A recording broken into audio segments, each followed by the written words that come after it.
been around a little bit now, or at least long enough in the console scene. He mentioned it in the video even, I feel like one of the leaders of my team. And that is such an important attribute to have, especially for a player like him that's really meant to be sort of like a voice and controlling point for the side of Soar. Well, last time it was Rival targeting out Chalibur on the Zhang Kui and Zeus, and already not going for the same option, taking away the Odin, which leads me to believe they're going for a very immobile mage in the form of either the Ra or the Isis. Either an immobile mage composition or the potential healers of death that we've seen so often on the side of EU teams. They do tend to favor a little bit of the healing compositions. You could potentially see an Isis or a Ra, and no Odin in the presence means you have free reign with that. But it's also a Nemesis band, so maybe a Zhang Kui is the option for Rivals. Zeus and Kabrakan off the table for Soar Gaming, and with Rival having this first pick, they're also leaving Chang'e and Scotty open after the Zhang Kui pick.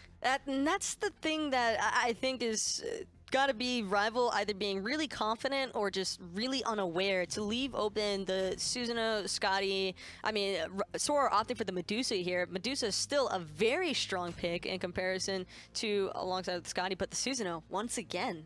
Do you think it could also be a Medusa in the mid lane, a Hunter versus an early game Zhang Kui, which really doesn't do too much, I feel? There's a very high possibility that we could be seeing the Medusa coming out for Chalibur, but whether or not he decides to roll with it, either way, this is already a pretty potent early game composition from Soar, and Rival trying to counteract that with the Sylvanas and Bellona. And do you think that this is the right direction for Rival to lean towards as far as the matchup in Zhang Kui is concerned? Well, it's a consistent start for Rival, at least, because they've dedicated 3 frontliners in their team composition. Sylvanas and Bellona are going to be your Guardian and Soul Laner more than likely, whereas Zhang Kui is going to be your mid-mage, which is going to have that tanky frontline presence anyway, using his passive to get the protections from those souls, and he's just going to be charging and running at you full speed, and that's a lot of damage over time between the Sylvanas and Zhang Kui. Well, we saw in that game number 1 where it was actually Watson just getting completely chased down by Soar with the Athena, the Susanoo, and then you just had Chalibur for the easy cleanups.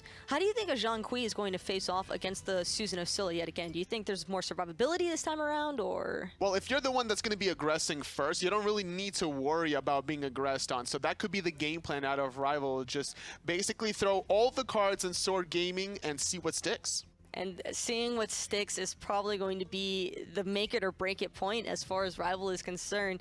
Right now, with the Zhang Kui, they need some lockdown potential. You've got the Sylvanas ultimate, you've got a Bellona hard stun with her ultimate, but it could still be a little bit questionable, don't you think? Probably a Cupid would be good control out of the Hunter role. You would also add some more sustain to your team composition with the Sylvanas. You have that duo synergy pretty well for push power, making it a little bit more tricky for the Medusa, and that could be pretty good in the team fights when you're going all in. So now you have more sustain from the hearts and then even more control with that Fields of Love. But you do have Soar with the Bacchus, and even though it's not a taunt for the easy Scylla setup, you still have the flop, and knockup CC is still one of the best CCs in the game by far. So I'm really interested to see just how Soar is going to utilize their setup potential. Surprising to see the Honor coming out of Team Rival. It's not one of these guys that's going to have a major crowd control ability in these team fights, but that pillar is going to provide so much slow for Soar Gaming. If they don't have some sort of mobility modifier in the form of maybe sprint, even just to cleanse it,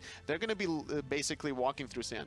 Well, we've got the final picks in for Soar, and it's going to be an Osiris yet again in that solo lane for Stormy. That's a scary draft, Honestly, again, from Soar. I like the aggression coming out of both of these teams personally, because obviously Rival, they're ready with their heavy front line composition, and Soar Gaming, Stormy Rays on the Osiris yet again. I'm expecting a lot of early aggression here. Well, it's time to find out if Rival can hang in there and be the redemption moment for the side of EU. But for now, we've got Hindu and F-Dot. Take it away. First pick, Zhang Kui. That's what we're taking a look at here, Team Rival. Now, as we said, Chalibur does have a strong Zhang Kui, which is why we saw it banned earlier. But Watson, former solo laner, also has a Zhang Kui. I actually think Rival are just overestimating how strong Zhang Kui is right now. I really believe with what it's looking like right now, it looks like they are overvaluing it. They banned it away from Chalibur, and then because they weren't first pick, and in the moment they're first pick, they're going for Zhang Kui over the likes of Skadi and Susanoo. Really surprising that we don't see a Skadi this game either. I think Jean-Qui's a little bit overestimated here, but we'll see if Rival can really show me how good this is. Well, they got it right the first time this time around. Let's jump into game number 2. Rapio still in the jungle on that Thor, love it. But really, I mean, the question for me, and what I'm excited to see, honestly, is Watson on the Jean-Qui. Like I said, former solo laner, so that tanky style is certainly in his wheelhouse. Made the transition over to mid, and I think that you can draw comparisons to the PC world. If you want to pick one of the mid laners, you're looking at probably Met Yankee, where he's done his job in the mid lane. Sure. But he could look a lot cleaner. We'll see what Watson can do here, because since his role transition from solo to mid, I've not seen the same Watson evolve that we saw in solo lane. What I do like, though, this time around, the Rival corrected the issue of the Hercules they had on their team for Gnome. Giving him Bologna is a little bit of a different situation for them. Further ranged engage or disengage if he requires it as well. And the matchup against Osiris isn't as doom and gloom as it is of a Hercules versus Osiris. I mean, Osiris is a basic attack character, and Bologna can shut off your basic attacks. Sure. I like it. Also, there's no real way to stop the bludgeon damage for wave clear coming out on the side of Osiris unless he gets a tether early on. Yeah. And even then, that takes a second or two to really allow the stun to come through. A lot of this game is we'll see how it works out. I think that sometimes you can come in and say, all right, well, I mean, this matchup goes this way, and a lot of it is just we'll see how it works. We got to take it off of the paper and into the practice. Big invade coming out for the guys on Team Rival in Soar's jungle. They're able to sneak away the 2 little guys and become level 2. Which gets them to level 2. That's a big key there. It's not necessarily about stealing the buff, but hitting level 2 ahead means you've got 2 abilities, more damage output, more survivability in these fights, extra base stats as well, which a lot of people underestimate. And that's really what you're looking at here. Shaliber on the Scylla. Didn't think we'd be able to see this twice. Not a big thing to really see an issue with that, though. Shala played okay last game. The start was definitely something that he needs to watch the tape back and correct his issues. But as the game went on, did what he needed to. Got the damage output, secure kills over and over again, took out the frontline targets. You know what, Hindu? If you ask me, I got to watch the game again. I only got to see it once, obviously. But if you ask me, game number 1 was delivered by Shaliber's Scylla and Stormy's Osiris. And those are the characters that get a reprieve. Stormy, for me, was definitely the one that stood out more than anybody on the side of Saw that game. Yeah. I think his performance there was fantastic. You could hear him in the shot calling too. Take into account, we've not really spoke about this too much, but Shaliber's interview jogged in my memory. Saw's the only team that actually took a game of Astral Authority, Yes. the #1 team out of North America here. Like, knowing that, Saw do have a lot to put on the pressure, as well as Saw last year did defeat Team Rival. Very, very interesting background for these guys. Oh, Stormy Stormy. Ray's in trouble, walks right on through the TP from Rapio. Not on the money. And Stormy Ray escapes a very scary situation where he should have died there. It's one of those times when the passive comes into play. Not a lot of times passives really make a difference with things, but like that, against a Thor, the wall comes down, you got your passive up. Well, walls don't bother me here. I can just walk straight through them. You can't say passives don't come into play. That's Bacchus' whole thing. Not all the time, though. So some gods do, some gods don't. Like, Well, times yeah. like that, they'll be more useful than others. Shout out to ISIS. If you're on a team that doesn't get a single kill, you're not going to have a great time, are you?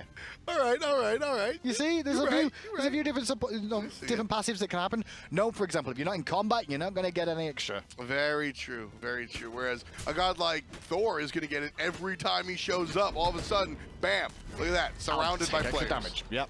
But still, we're seeing this camping, not necessarily camping, but focus on the right-hand side from Rapio, staying in the solo lane the majority of the game, where Saw, they actually gave up the right-hand side last time round and still went on to win the game by focusing around the red and purples. There's different approaches, and that's what's so beautiful about Season 4 in my eyes, is the fact that you can go different approaches. You can take different steps to wind up with the same level of success.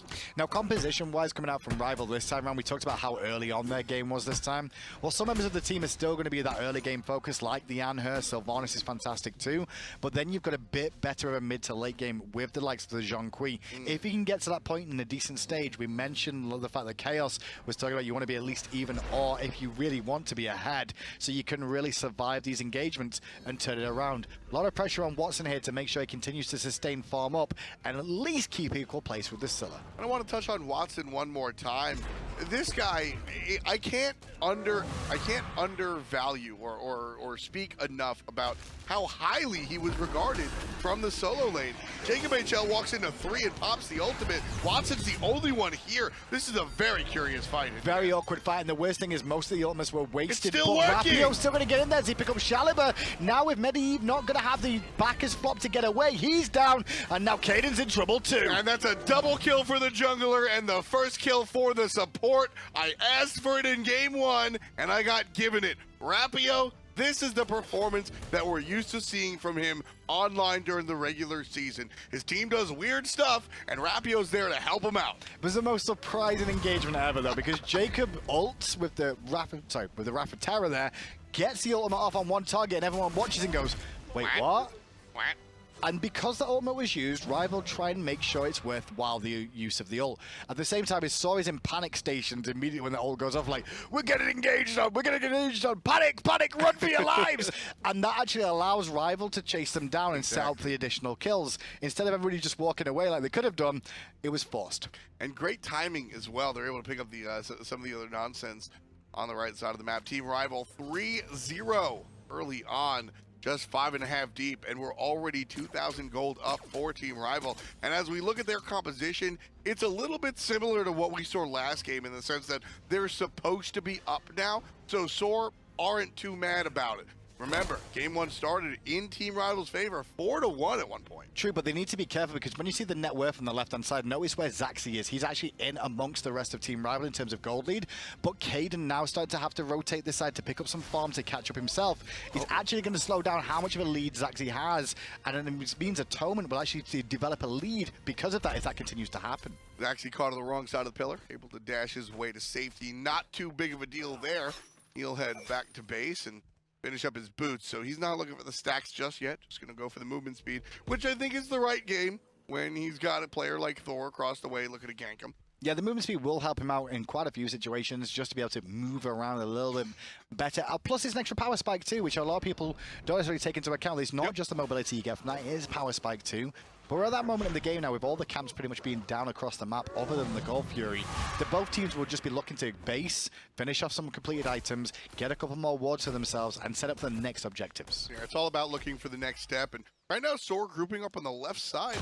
All right, they're just cleaning out some vision. Thought we were going to see a cheeky-deeky Gold Fury. I like the idea of Rapio comes to the left-hand side, though, to try to help out Atonement a little bit. I mentioned that earlier, but hang on a second. Watson pulled in by Caden. Into the sky goes Rapio. 3 members down. He's straight back down, forcing the beats out of Caden. Finally lands an ultimate, but sets himself up to get smacked by Shaliber. Big ult coming out of the mid lane, hits 2 players. Watson able to heal up while Rapio able to escape.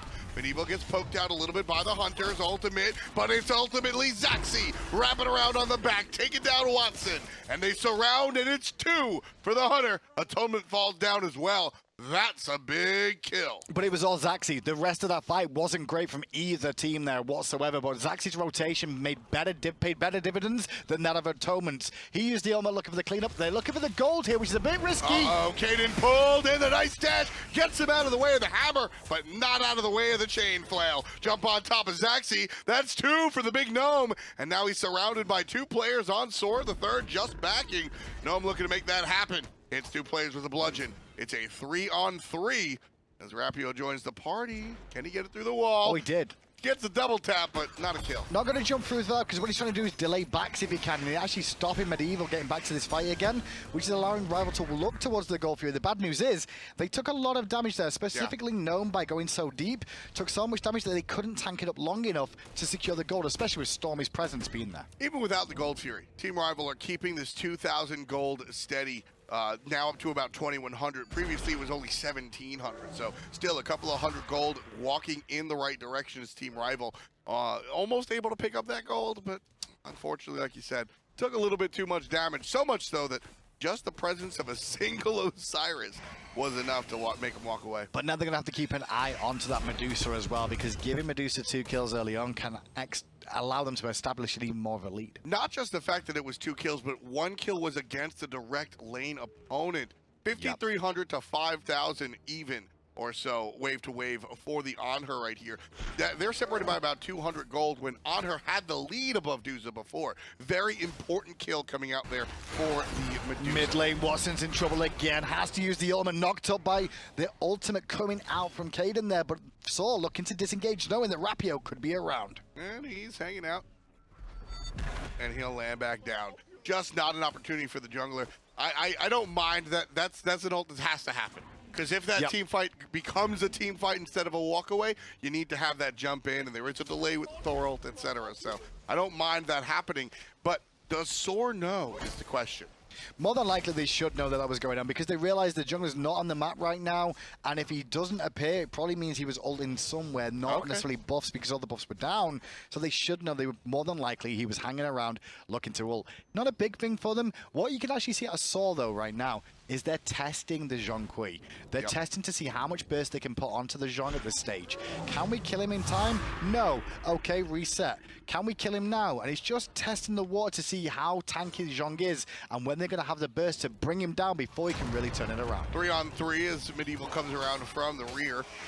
Finds a little bit of a knock-up on the support, and Rapio's the one dealing damage to Kaden, and the accuracy out of Atonement is incredible! 9 out of 10 of the Spirits find a home, and that's enough to take down Kaden. Watson's out of position, no one's still around. Jacob pulls one in to provide time to get Gnome here, but still, Watson falls down, followed quickly after by Jacob. Big play coming out from Gnome over there, trying to separate, but unfortunately, big play, small result. Not enough to help his teammates out. It's a 2-for-1. Soar the better side. And with this tiny window, they're looking for the gold. The only reason they're in a better position because they can go to the Gold Fury here. Gnome's already half health, having to deal with Stormy. Into the sky goes Rapio though, looking to secure it. Gold Fury already taken by the time Rapio comes down. Looking for the kill on a Zaxi. He gets it. And he's looking for an exit. Beads to try and get out of the slow. But Stormy Ray, he's good. And Gnome, though, going to continue to chase, slowing down the backers again, but the backers flops in place. And now the chain CC will bring Gnome down. Never mess around with a drunk man, I swear. He did it. Stormy and Kaden protect the support. Medieval right there. Right, that play is, that's like Father's Day for a dad, right? You're very rarely giving up for the support. He's feeling so good about that one. Every once in a while, the team comes through and makes a play for the support. He'd have been fine even if he died there. If he died there and the team picked up the kill, he's okay with that. That's just an extra window of win. This is the fact that he lived. But that's what he's used to. Sure, that's what I mean. I'm saying it's the support that makes the play for the team 99% of the time. He's going to die. That's part of his job. When the team comes through, blows the ultimate out of the jungler, Kaden drops the tornado, everybody tries to keep him alive. It's got to feel good for this portal demon's very important. If Saw actually managed to skim this away before Rival realize it, that could have spelled a bit of a disaster for Rival, considering that they've kept pace or held the lead for so long. That would have actually put Saw in the lead if they found that. Well, with that Gold Fury, they completely cut anything that Rival had before. And that's a tie game here at 12 minutes. Very important plays coming out from Soar Gaming. And just before we saw the intensive fight around the Gold Fury, the initial fight where Atonement managed to get that Desert Fury off, it was good to see Atonement on the Anher getting out of the lane before the Medusa. He has to get into these jungle fights more often because that's where Anher really does shine. So you see here with Rapio, with Challenger, completely different game from game number 1. This is what happens when Soar are the aggressors or are making the plays on their own terms, I should say. They're not always the aggressors, but Soar are not getting surprised, and that's why Challenger is really being able to make an impact, as opposed to game number 1, where he was just kind of getting stepped up. Yeah, pretty much. And now he's just going to correct the issues. And some of that is comfortability of being on the stage as well. Because what you're going to have to do there is try to get yourself set up to relax and be comfortable in your environment, get the situation down, realize how your opposition is going to play too. Are you the focal point? Are you the one that they're going to try and pick off? Yes. Then let's play a little bit.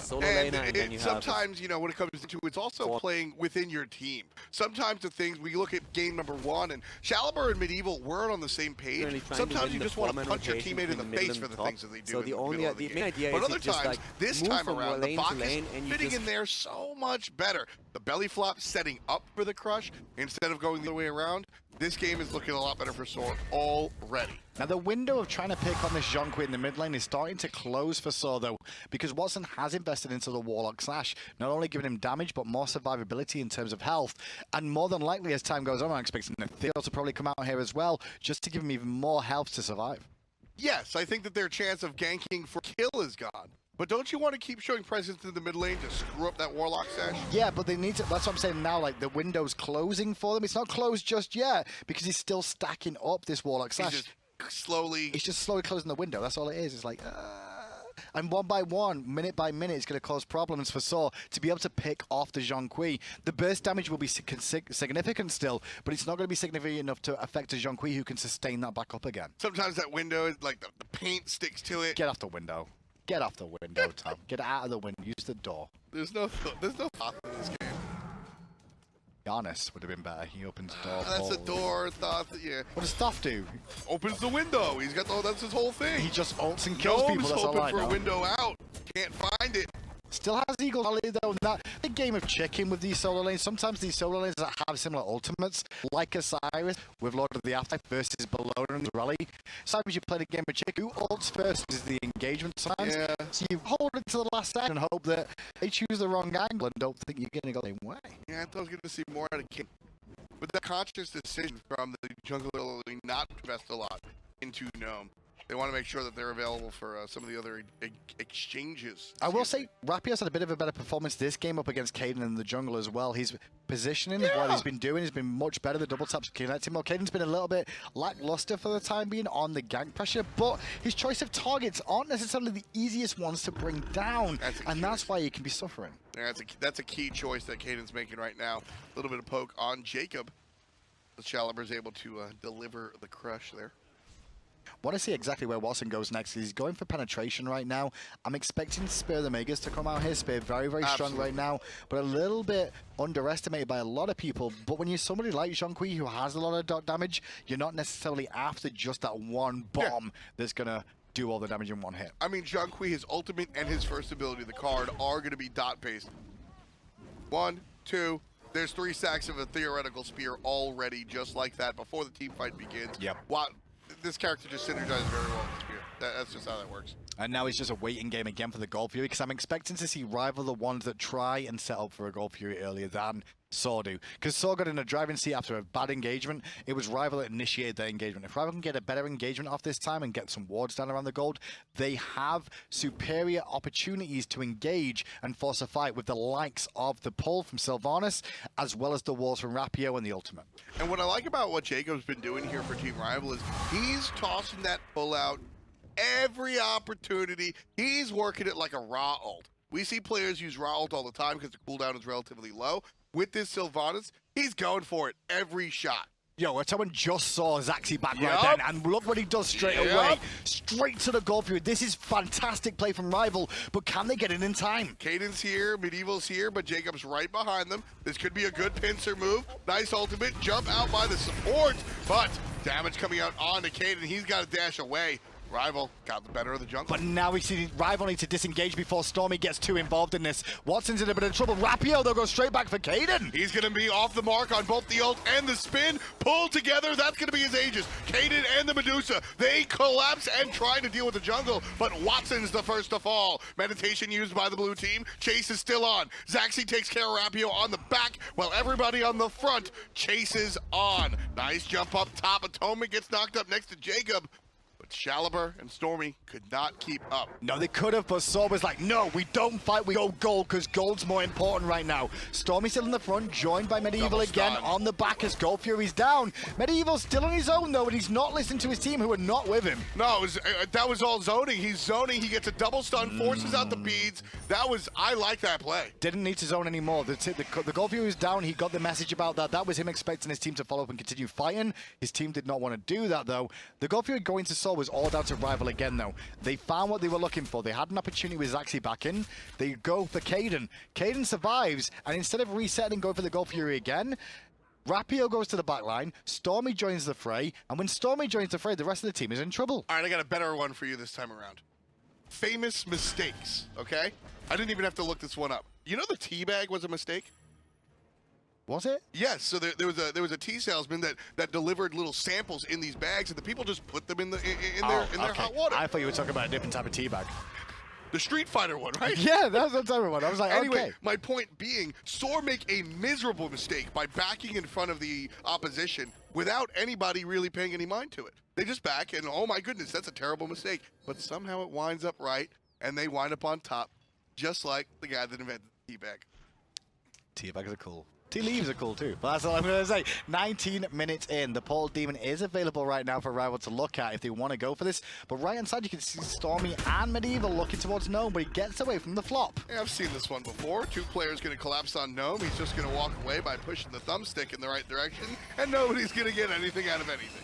Not so sure about both of them going Nemi and Lion in this game. I can understand it from Stormy Ray's point of view. Still not sure whether we needed Gnome to really go for that. He could have gone for the breastplate. Nemian's pretty solid, but at the same time, there is other options. Yeah, well, with the Nimian, I actually really like that for versus Source team, because you have Osiris, a Hunter, and the jungle. 3 physical, yeah. Yeah, even Kaden is going to be basic attacking in between and in and out. So I don't mind the Numi line so much. Now look at this fight from Rival. They're trying to force the Portal Demon and keep Saw contained. Saw are happy, you know why? Because who's in the left-hand side right now?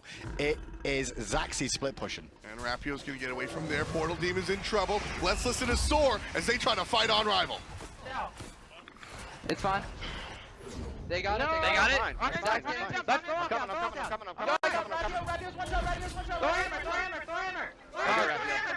I'm looking at Thor Hammer now. Get him. Oh, He's over the wall. you're fine. Whatever, we got 2 suits, fine, that's worth. Thor got out, unfortunately, but yeah. No, Medi can get him. Can we push left? No, he's too fast. No, Guys, just back push up, mid. just back up. Medi, Back push up, safe. back up. No, Medi, they're don't be teleporting. Guys, Oh, guys, yeah, they're get out, teleporting. get out. You guys need to back up. You guys need to back up. Gnome is just on Scylla, on Shaliver, these fights. Yeah. Yeah, I'm teleporting mid if they're pushing mid right Just here. defend mid. They are. I can get a big all here. I need a crown. You need it. Alright, yeah. Yo, sorry, Yo, on her jump down. On her jump down. Don't get poked, they can't do anything. Yeah. Thor's there, here. Bump in 9. Thor's coming behind Shaliver, behind you. Alright, That's our red. Yo, can we fight mid? Yo, they're down. Thor, keep it in! I'm out. I'm back. Yo, Thor's shot. I got nothing. That's his beats. Idiot! Nice. I'm coming. I can do big damage. We're- Good shit, baby. Push mid. Nice that shit, mid? boys. Me and Zach are on our way. right now. I have a flop and 5. I'm gonna split the map here. I'm gonna go left. Okay. Yo, Rapio's beats are down again. I think that listening was pretty much exactly what it's like to watch Soar. Everything is going awry, and then somehow somebody makes a mistake. And they're an idiot. You're an idiot. That's all I heard. All I heard is sporadic comms of like, kill him, don't hit him, get out, get in, do this, do that. You're an Watch out. idiot. Yeah, and then the only thing that they all say in unison is, "You're an idiot." You know what they're doing though? They're always doing that to Rapio. Have you noticed? Over and over again, they're popping off at Rapio. They're trying to get under his skin the entire time. Is that what you're doing by saying They pop realize over and over again that if they can get into Rapio's mind and start to mess with his play, it is a big influence to how well they can perform in these games against Rival. Because Rapio is really, to an extent, He's the guy. The guy on this team that you have to look for to make the plays to allow Watson and the rest to do their thing as well. Like I said, Watson once upon a time was the guy. Now it's Rapio. He's really the guy. But it's because he's the most outspoken as well. When you're the most Yes. outspoken guy in the team and you can shut the most outspoken guy up, the rest of the team's like, yo, our most outspoken guy's not. That's the same thing as hockey, right? When you have those fights in hockey, it's to boost your team in some way or form. Exactly. And knocking out the best player on their team, the best fighter on the team, makes you go, oh, that's depressing. And it makes an influence. Mind games are so important, and console know it best. Absolutely. I mean, these guys are some of the more vocal players in the league. Across scenes, honestly. That's really why I really enjoy watching the SCL, is the personality comes through on the battlefield as well. We saw Kobe taunting out after the kills before. We see the collapse onto Rapio on the back end and then shouting, you're an idiot. You know, one thing that I do want to mention, a positive, because I think a lot of what we said about Source comms were relatively negative, just a cacophony of voices. Shout out to Zaxi. He's just sitting there knowing there's a ton going on, just being real quiet, and then when everything does go the right way, he just says, listen, man, good stuff, boys. That's what you got to do. Well, I mean, to be fair, the only reason he said that is because he was split pushing a tier 2, and the other thing I heard at the start of that was, I'm coming, and then when he got there, it was over. So Zaxi didn't really have much he could do there. He sat there and he said, I'm going to get a big ult, and then did right, not get there a we big go. ult. The big ult was, like, technically not the biggest of ults I've ever seen, but at the same time, I've got to give it a little bit of credit to Atonement for that pillar that blocks some of that damage as well. Just decided the zone a little bit more to make it a little bit more impactful. But Saw now, look at that. get a free gold. Look at that. Free gold. Look at that. I'm looking. Free gold. Yep. Look at that. Look at that goal. But that's what happens when you lose a team fight for rival, and then they're getting under your skin now, and you're just giving away things that you wouldn't have given up before. They're the ones that tried to force it in mid, but now it's Soar's turn, and they get one. Rapio's looking for the ultimate, but he's a hair too late. Shaliber already took out the support. He tried to land, and I emphasize try. Just not going to find the target. Surprised Rapio didn't look for the 3 targets that were grouped together then. He could have at least hit 2 with that, but it looked like they really wanted Shaliber. And if they keep trying to just hone in on one of these guys to focus over and over again, it's going to be a detriment to him. Without a support now, no sustain on the side of rival. And Shaliber's sitting there like, fool me once, homie. You got me in game number 1 where you guys farmed me, and then late game I trucked it. Well, guess what? Game number 2, I'm still going to truck it, but you guys are going to farm me in the beginning. I've already been fooled. You can't fool me again. And now it's Rival's job to try and defend against the Portal Demon, which is started up here in any second as it's about to respawn. That's what Soar are after, because if they get the Portal Demon, they just keep winning these small, little easy objectives that Rival are just not there to contest. 25 exactly on the clock here. It's 11-8 with Soar significantly in the lead of game number 2 in what could be just a 2-game series. It's a best of 3. Rival really trying to dig their way out of this, but just 7,500 up is Soar Gaming at the moment. Team Rival trying to fight into the Portal Demon attempt. Let's listen to the Blue Squad as they take on North America. Nice job.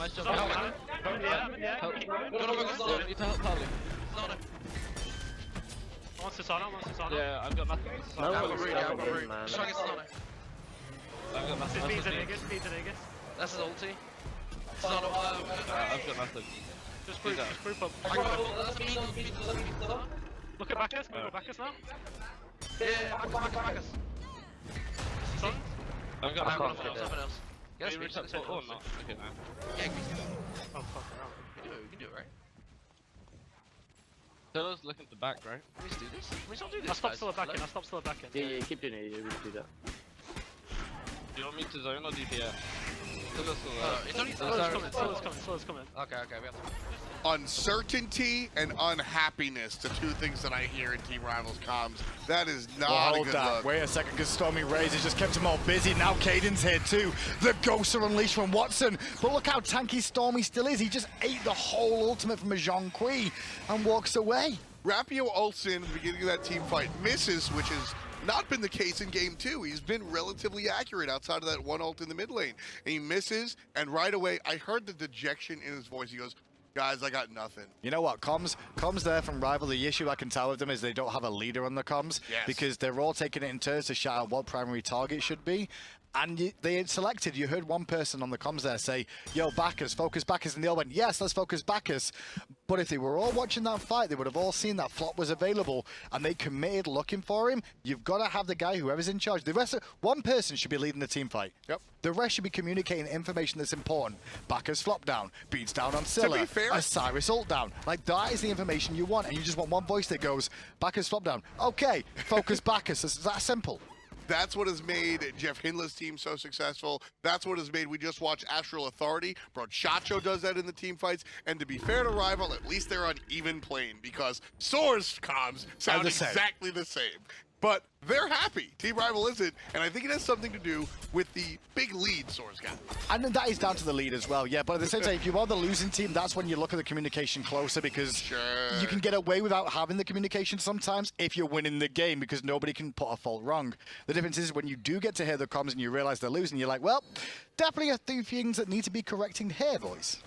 Right now, another team fight coming out. Soar more present than Team Rival. Big jump. Jacob HL taken out at the beginning of the team fight. Rapio enters back, taking down the mid laner. Watson is relatively low. The Ghosts are coming out, and the Ghosts will be joined by Watson himself. Zaxi on top. Rival Atonement gets another one. That's going to be Caden's turn, and it's 3 for 2 so far. And Rapio's going to run away before the flop comes through from Medieval as well. Down the right-hand side. I don't think Soar should really chase this if they can help it. Paul Demon did go to Rival. It's about setting a statement. Pull him in and put him down. D aside for Soar Gaming. Team Rival, they're all in the base. Fire Giant. I don't know if they're going to do Fire Giant right now. Not without Zaxi and not without Shaliber. Caden and Stormy Rays are less than half health. It's going to take them too long. After they can't do it, they're going to have to just take that fight as a result of them. They lost the portal, Demon. Just be clear on that. They lost the portal. I'd look for Gold Fury right now as they're still waiting for respawns, but Shaliber's back, so maybe they can do it now. Caden wants it so bad. He showed up, and as a Susanoo, he's sitting there like, hey, man, I got a Hydra, so I can do it myself. Notice who dies in these engagements for Rival first every single time too. Sylvanas. HFA. Which is showing you that Saw are consistently going in on the Osiris over and over again. Which means the rest of the team have to realize that if Sylvanas is getting focused, they themselves are not getting focused, which means you can unleash your damage and get it out there. If Sylvanas continues to be focused like that and Rivals don't correct it, they're going to lose this set. The body blocks are live, but Gnome, well, he's a tanky Bologna. He'll be able to walk away no problemo for the moment. Soar Gaming, they've got a nice little stance here around the Fire Giant. This is one where you start it and you take the fight afterwards. Sure. And this is also what I do now. They're actually waiting for the portal to run out, which he just did. So now they can take the fight again. And look who it is! It's on the Sylvanas again! And Shaliber lining up his shot, brings the support down to about 20%. Caden still on the charge while Zaxi takes care of Gnome. Rapio lands on top of Zaxi. That's a 1-for-1 so far. 2 for Rapio as he takes down the second. Shaliber's down for the count. But Watson has no ultimate available, but he's still going to be able to help Atonement out and pick up Medieval. Stormy raises that Osiris. Jacob's going to get out this time and survive. Caden forced to Aegis early on, but Atonement will fall. He's the only one alive now. Stormy Rays got to find a way out. No ultimate available to jump over the wall. Looking for the ship damage, finds it on the support. Very low, gets tagged by the card. Looking for the Alja. And that's going to be Rapio. Deicide going the way of Team Rival this time. Rapio and Watson. And that's correcting what Rival realized. Sylvanas getting focus every time. Although, Jacob, I'm going to call you out now, my friend. I have no clue what you were thinking going back into that team fight on 1 health as a Sylvanas. Yeah, help your squad, but sometimes you just got to give it up. Luckily enough, though, I like what Rival chose to do here after. They know they've got a nice big window where people are still not respawned yet. Get 2 towers in the mid lane, opens the map up for themselves a little bit more, makes less of a defensive opportunity from Saw to siege from. Just over a half hour on the clock. Team Rival take the last sequence, but they still find themselves trailing by about 4,000 gold. 16-20 is the kill count. Soar still in the lead, but the momentum behind Rival sails. Want to see what happens with Watson now, because I'm not sure if it's going to be Gem of Isolation, which is a pretty good go-to for the likes of a Jean-Qui, or if it's going to be the Ethereal, I believe, that he'll pick up instead here. It's going to be the Gem. I really want to mention the Jacob HL build. Love what he built into. He got the Winged Blade. Well, that's only just come online right now, that Winged Blade. Yeah, but I do like the fact that he went for it because of the fact Osiris is consistently slowing him. Not just him. Bellyflop has a slow in it, you know? Did you know that? Yep. Bellyflop has a slow. A lot of people don't know that. Even I learned that after having a diamond back. I'm like, why has that got a slow at the end of it? Not only that, but then Crush has a slow as well. So consistent amounts of slows, which allows him to proc the extra mobility and some extra health to keep him top. Yeah, Crush and the Osiris in general. Everything about Osiris is really But because scary. they keep committing to him, they are wasting a lot of these slows onto him, which allows him to potentially escape because of that. You want to add insult to injury by the Midgardian mail on the Osiris. Anybody basing attacking Osiris is going to get slowed, and then he's going to turn around and slow you again. Oh, that's obnoxious. Yep. But the dance begins again, and with how the last 2 fights went, if you remember, Rival got the Portal Demon, Saw won the fight. Next fight, Rival win the team fight, get 2 towers in mid lane. Now this next fight, important, Gnome goes in, but he's already half health. He jumps in all by himself, and he's going to be toasted as Medieval picks up the kill off the assist from everyone else. Watson gets the kill on a Zaxi, 1-for-1 so far. Big meditation out of Soar, and now they're able to be a little bit healthier as they fight into Atonement, who ages away the damage from the mage, and Shaliber goes down to Rapio. They're trying to ignore Watson, and you can't ignore the Jean-Qui. They're still trying to beat on the other members as Watson's just continuing to rack up damage, and Rapio's doing the same thing as they're looking to pick off others. Stormy Rays has got to adjust his sights now. He needs to put his sights back on the Jean-Qui, not only because he's going to be able to be a frontliner and deal with the damage that Jean-Qui's going to put out, he can consistently keep keep Watson in combat slowed at the same time as Lord of the Afterlife makes you healing 0. Well, one of the big things that is going to force Stormy to change, well, he's waiting to change his target right here.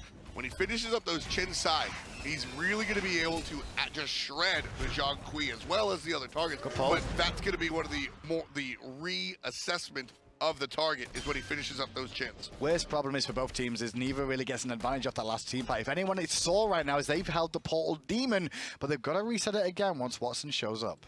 He's just going to do a little bit, but not too much.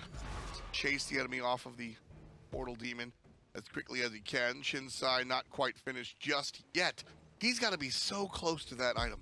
Look at the play damage, though, on the left-hand side. You've got a Zhang Kui and a Thor, the top two for Rival. But look, there's 3 members at least above both of them on the side of Saw. The damage output from Saw is a lot higher in these team fights than Rival. We talk about sustained damage, and that's what Zhang Kui brings. The burst is what Saw have here. And so right now, they're 4,000 gold in the lead still. Team Rival have done a fantastic job of fighting back into this. 4,000 gold is still a lead for Soar, but I do consider Team Rival kind of even here. Watson gonna get stunned He's in out. trouble. This could He's in be a lot bad. of trouble now. The double knockups in a row. But on the backside, look what Rapio did. He went straight for Zaxi. Zaxi's dead. J-Poop cleans up Shaliber as well. Shaliber dead is the biggest part of this team fight and why Rival could win the fight. Watson picks up another one as the Portal Demon is now the target. What is this game right now? Medieval could come around and secure the Portal Demon. If he gets a flop up at the right time. Too late. Too little, too late. Now he's going to have to waddle away, but I don't think they're going to let him go for free. Nah, Medieval's in trouble. He'll be able to jump over the wall, ain't no problem. But he's got to stay local because the Fire Giant is clearly the next target. Rapio starts it up. Teammates come through the portal. Medieval has the ultimate available still. The back is intoxicated. He's huge for securing, but they're focusing him down before he can get in. If he can flop on that Fire Giant right now, he might be able to steal it. No, Rival, get the Fire Giant. There's the intoxicate. Rapio puts him down. Stormy trying to find an exit, but it's 5-on-1. Stormy is tanky. Stormy is thick. Stormy is HP, but Stormy is down. 5 players take on the single solo laner Deicide as all members of SOAR are down. But look at the timing. Shaliber's up. Zaxi's up, and 5 seconds on the jungle. Credit where it's due. Rapio played really well this game. As the game went on as well, he made him big, impactful ultimates. Focus on the correct targets in these engagements too. From my point of view, though, Saw, what they've been doing wrong this game is they've took their foot off the gas all of a sudden. They've given a window for Rival, and Rival are looking to take the whole game off it. Listen, man, it ain't over till the big Bacchus sings, and right now, Jacob HL is very low. There's the ultimate. Zaxi's gonna take out Watson. Sword's looking for the re-engage. Jacob HL very low, uses the ultimate, but it's momentary. Kaden gets the kill. He sacrificed himself, but for no good, because Gnome should still get picked off here. Gnome now has to battle, realizing he can't escape. Over the wall with the Armor Monster. 3 kills the way of Saw, and as I said, Saw took the foot off the gas. Well, Rival overestimated what they had with that Fire Giant on all 5 members, and now they're going to lose a tier 2 in mid at least. Listen, man, when you're down for so long, I understand the bloodlust that you can get when you take the lead, but I say it all the time, Graham. Play the lead, but don't let the lead play you. Team Rival got high up for their own success, and now they are just looking like they're going to get stepped on. Rapio was just trying to buy time. That's all he's doing here more than not. It wasn't the greatest play in the world from him. He might be able to pick up and kill the double, and he will! Fancy! Fancy! That's Saw getting baited way too much, though. Because Saw, all he was trying to do is slow them down and going for the Phoenix. There was only 2 members of Rival alive to defend that Phoenix. Rapio doing what he did there, looking like a complete moron, walking around in circles, was actually stopping Saw taking the Phoenix. No, so absolutely. it works out. No, it totally works out. But this Gold Fury is a very important one, Graham. These next team fights, not going to be as clean. Chinsai on the Osiris. I mentioned it before. With this pickup, he goes from Osiris to Ogyrus. He just slaughters people. Ooh, I'm excited. We'll see how it plays out, because right now for me it's a comedy of errors as this game has gone on for me, and it's whoever makes the biggest error loses now. Because that's all it is, it's mistakes. Why was Rival so far up? The way they walked towards that middle Phoenix, not expecting to see Shaliber there with a root that hit 4 people. If you didn't notice that root hit 4 people that set up for this turnaround to come about.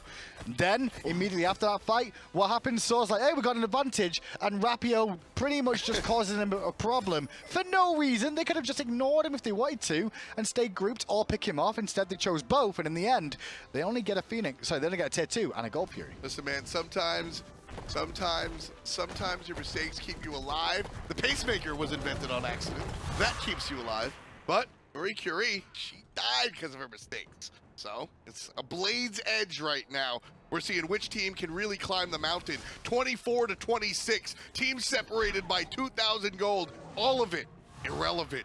It's even playing for both teams. Team Rival fighting for their survival, trying to bring this one to a third game. Soar, they want out. Clean this one up. With how this match is right now and the position of the map and the teams and the length of the game so far, next team fight around the Fire Giant, which will be where that team fight happens, is that Fire Giant. That next team fight, if one team considerably knocks down 4 of them, this game is over. The respawn times are too long, the Phoenixes are exposed, and the Titan will be shredded by the amount of power both these two teams have now. So one mistake, and we were talking about, I think it's whoever makes the worst mistake. Well, the next fight will be the worst mistake. It's really fun the way Smite works out. Early on, it's very simple. Five abilities, each player just has a single ability. You got 1, maybe 2 items if you count your starters. Very simple. Then the mid game comes and Smite gets very complex. It's all about combos and this, that, or a third, and trying to get the stuff after the stuff and objectives and wave clear and farming. And then the end comes and it's simple again. Win the team fight and don't get picked off! Watson gets his bead just wasted! And I'm surprised we don't see Rivalry engaged now, but they were a little bit late on that with Gnome rotated in, because Watson got a good card off. So got what they wanted, though. They got the beads, and that's why they fell back. They went, we got beads on Watson, which means next team fight, we can look to all-in him again. Ooh, very scary stuff for Watson. Hinderman, I'm going to ask you straight up, what team do you want to listen to? Rival. You want to listen to Rival? Let's listen to Rival while they dance around the Fire Giant and wait for Soar. Cyrus. They're Just coming fight. now. Just coming now. They're coming in now.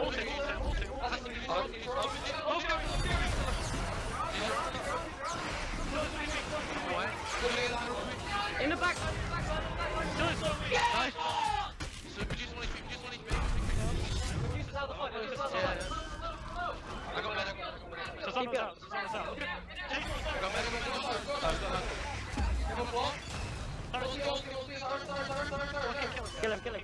Kill him. Cyrus. Nice job.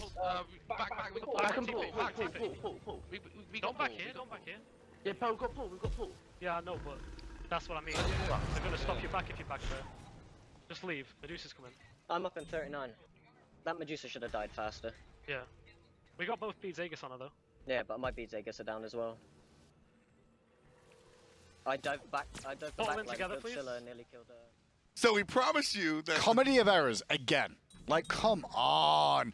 We just said, like, the one that makes the biggest mistake loses, and we just watched Watson lazy back that gets stopped, which means that they don't get the Fire Giant as quickly as they do, and now they've got Caden and Zaxi back to defend it. What are you doing? and the mistakes cancel out. Both teams made mistakes, so there's no win. We promised you that the next team fight would be the win. That was half a team fight because everybody ran away. Only credit I've got to give there is Medieval's decision making and flopping in on backers, hitting 3 or 4 a couple of times. Looking to peel for his carries as best they can is good. Stormy Rays is a little bit too excited right now for me. He's an Osiris late game with Chinsai. But here's the reason he's excited. No, the reason he's overly excited is because he keeps looking and go, oh, low health target. Turns his back at it. Oh, low health target. And there's so many low health targets for him that he can't select one. He's got crazy problems right now trying to select a single person. Just get on Watson. Biggest problem Get there on Watson, in that get on team Rapio, fight. pick one. Soar's mid lane misses the I'm a monster, unfortunately, and that's going to spell trouble. Jumping in his Gnome! He's not going to miss that one. Gnome gets the kill on a Zaxi. Atonement low in the back end, but anybody clean him up? Atonement. No! Won't be able to get him. The Just towards the end. Intoxicate misses! Yep, didn't find the Intoxicate, and because of that, now it's a 2v4 right now. Stormy Rays now has to battle the whole army again as he's left alone and isolate. Caden ends up going back to base, and now that's the game. In my eyes, that should be game here after. There's no way they're going to go against a Fire Giant team. We're going to get at least a Phoenix off this too. The respawn time's 40 seconds. Sorry, 38. 37 is the next person up. It's up to Caden on his own. No ultimate available to take on the whole squad. Fire Giant easy in the hands of Soar. Team Rival, or excuse me, in the hands of Rival, who now find themselves up in kills, 30-28. They've got the gold lead, which is it's nothing but bragging rights at the moment. 43 minutes in, one of the deeper games we've been here. And not just this weekend, but the Gauntlet weekend last weekend as well. 43, this one's going long. But I think we're coming towards the final moments. This will be a tier 2 tower left. I don't think they're even going to try and push to the end, which I think is wise because of how they messed up last time they were doing that one. Go take the tier 2 on the left-hand side. Go for the final Phoenix on the left. They've got the team that can wait for Watson to respawn off this as well, which is buying them enough time to group up and get a bit more of a lead. Like, gold isn't going to be that relevant right now. Neither No, is gold is experience. completely relevant. Both of them are relevant, but experience as well because now it's only Medieval who's not level 20. You'll get there. You'll get there. The dream of a support, hit level 20. I swear that should be an achievement for Guardians as a whole to just hit level 20 because it doesn't happen that often when you're playing support. I mean, it does. You know the game should have ended a lot sooner because that's when you get to see some really crazy out there builds from supports like Soul Reaver on the side of Medieval. Love it. I really like it. A lot of what happens to Soar in these team fights is Team Rival are living by just a hair of HP. All of a sudden, Bacchus chooses the target, jumps on in, and that target is going to be brought down very, very low. Bam, all of a sudden, kill threshold much lower than you expected. That can snowball a team fight. All you need is one pick to make a 5-on-4 and take it away. Can we see healing done, please? I just want to see how much Jacob's done this game on this Sylvanas, because I think the healing is a big difference between these two teams right now. 15,000 healing, it is making an impact, because look at the player damage. On player damage, it should tell you that Soar should be winning this game right now. Oh, yeah. Just based off player damage. But it's actually survivability of Rival from being mitigating the damage, as well as the sustain from the Wisps coming into play. You don't see the healing for the Zhonghui on there, but don't forget the Exorcism card combo does resustain him back up. Left side, most important lane here for Rival to push, the furthest away from the Fire Giant. So we're going to be playing defense here. Caden joining up as he pushes up on the right side. Lane. Atonement finds a stun at the Stormy. Half HP already is the Osiris. Meanwhile, Gnome's dead. He's got no HP. Ultimate out of Atonement, not enough to bring down Caden. That was the major target. Zaxi low as well, but everybody alive. Rapio looking for the cleanup, but players are too far gone to make it happen. Team Rival don't even get a chip off of the Phoenix as Soar have a fantastic defensive set. Well, what happened there is Gnome ults into the back at the same time. As soon as that happens, Stormy Rays ults onto Team Rival to make sure they cannot follow up and support Gnome. Gnome gets peaked because he goes way too deep away from his team, and that just gives Soar a window to breathe, especially because their only other form of engage was Rapio's ult that he didn't recommit with and was a little bit late doing, and then Jacob used the ultimate on Sylvanas, means that he hasn't any gotten engaged for the front line to tank up for them either. Portal Demon goes to Team Rival. Honestly, not that big of an impact. Fire Giant not going to spawn anytime soon. Portal Demon is the one thing that I can give some credit to, just because at this stage of the game, it's only open for 45 seconds, but gets you halfway across the map immediately, which you can technically find a pick off that because they don't expect you to be there. That's what I was going to say. It can help, just a little. I was actually going the other way. At this point of the game, you walk through that portal, you could just die. Oh, yeah, true. That's also the case. You could just die. So, or Rival understand that. You can see Watson and Jacob HL playing Bouncer, allowing Gnome to come through that portal. If he walks through that portal blind, Sword just collapses. I promise you, if Rival win this team fight, the game is over. I said that earlier, after one team fight would be enough, but it's clearly not, because neither team knows how to end. How many gems you want to bet on it? 2. Really? Yeah. Really? 2. I'll go 3.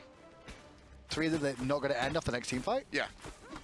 I'll take that bet. All right. All right, let's go. I mean, there's gems right behind the analyst desk. Yep. That's where I'm getting my gems. I was going to steal mine from That's there, where too. I was going to steal it from. Damn. Well, Which gems are they? Probably Dance. Could be Dance. Well, Team Rival fighting for a little bit more than gems. A lot of money on the line here during our SCL Spring Finals.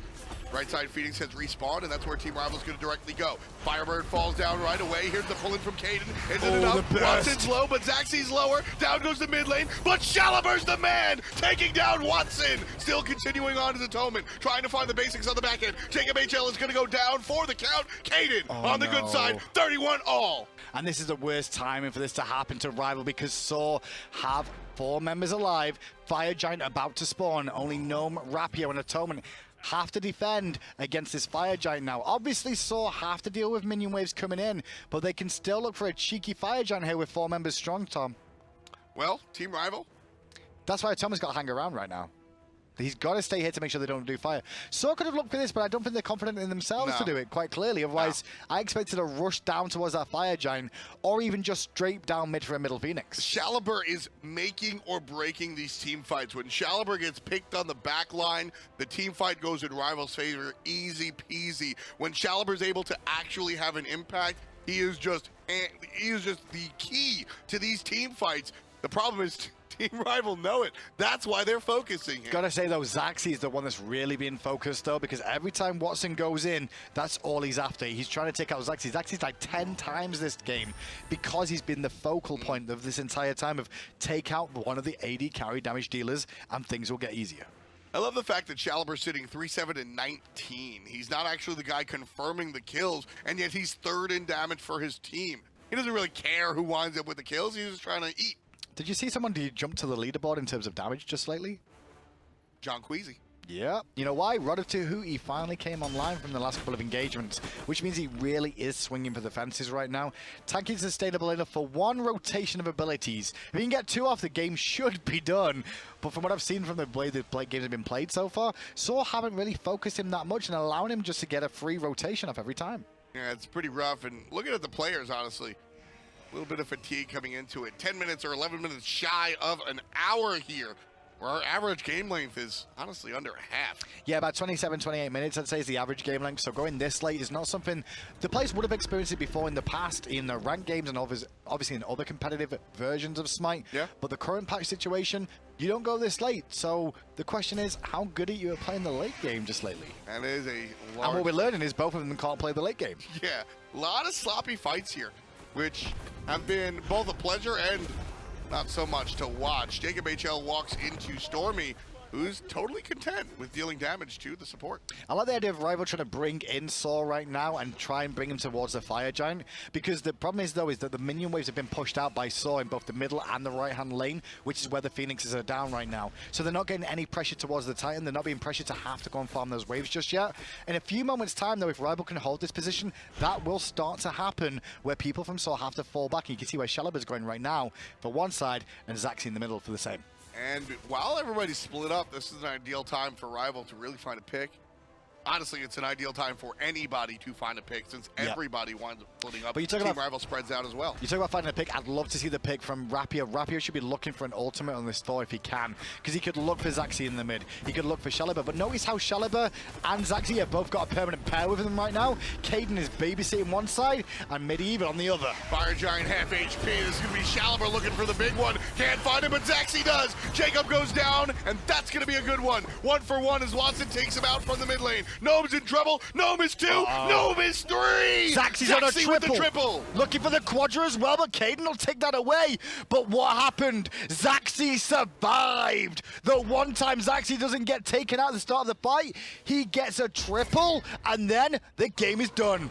That's the it. game is done. That's it. You got 50 plus seconds on everybody but Rapio. Rapio, go right. If Rapio goes to the right side, he could try and backdoor. No way. It's his only play. It's no his way. only Get play. real. Stormy Rays has gone back, though. Thank No God way. Stormy Rays realized What that. do you think he is? Captain of Titan Knots? I'm not Rapio joking. can't do this? With a fire minion wave on the right, he could have taken the Titan alone, potentially before they could take the Titan Well, here. just for safety, Stormy goes ahead and backs the base. The Titan's under attack. 3 players in sword jerseys. Rapio, can he control them all by himself?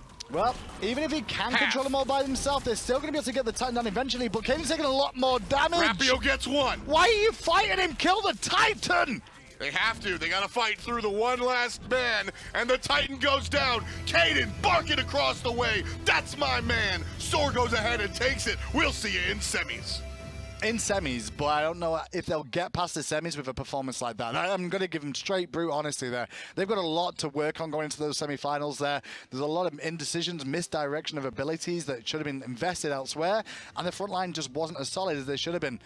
Rival, though, they let that game slip. Yeah. More than once. Yeah, More than once. That one's got to feel, I think the technical word is, that sucks. That can't feel good. That was their game 1, 2, 3, 4 separate times. Sure. Just let it slip. I don't know. I got excited when I saw Caden barking, but at the end of the day, I don't think anybody walks away from this table feeling good and feeling clean. No. Both teams really have to focus on things to make themselves better. That game number 2, That's not one for anybody's history books. I will say for Rival, though, they look better in Game 2 than they did in Game 1, at least for the performance they put on. Their shot calling towards the late stages of the game, though, is what really hurt them. The decision-making of, like, going through from the Phoenix on the right-hand side through to the middle Phoenix. Sure. They got picked by Shaliber with a route on 4 people. 4 people route on Scylla is a game changer. And that's exactly what it did, and bought enough of a time for Sword to find the window to get back in. Exactly. Between Shaliber and between Stormy over there, the solo, or excuse me, Zaxi was the big playmaker here in this one. 2 big names coming through in the clutch. Winds up taking 2 big games for Soar Gaming. They'll head on to the semifinals. And to reflect back on the set, we've got Toli and Taco on the desk. Thanks so much, F-Dot. And now I don't even know where to begin. I mean, when a game goes to 50 minutes with so much consecutive fights, back and forth, really hard to determine who is actually getting the better end for the longest period of time. But ultimately, it was Zaxi who finally got a chance to come through. For the longest time, he was just getting completely smorked down by the enemy team and just nowhere to run. And the fact that he finally managed to survive and participate in those team fights made all the difference. That was the theme for Zaxi and the rest of his teammates. If he had his Aegis up, then they would win the team fights in the late game. He was doing work with the Medusa in the earlier stages and the mid stages, and it was Rival that was kind of struggling a little bit to start things off, specifically Rapio. You know, he was very confident going into this set specifically against Soar, but he just kept missing so many abilities. And why do you think it was so important, this overcommitment from Rapio? Like, what do you think he was trying to accomplish here? I feel like he's trying to put the weight too much on his shoulders for him and the rest of his teammates to try to make the plays happen, but he just goes and dives the backline, can't really make anything happen, and the rest of Soar were able to capitalize with some of these objectives between the Gold Fury and then the Tier 1 tower afterwards. And do you feel as though this overcommitment or the dives by Rapio were kind of funneling into Rival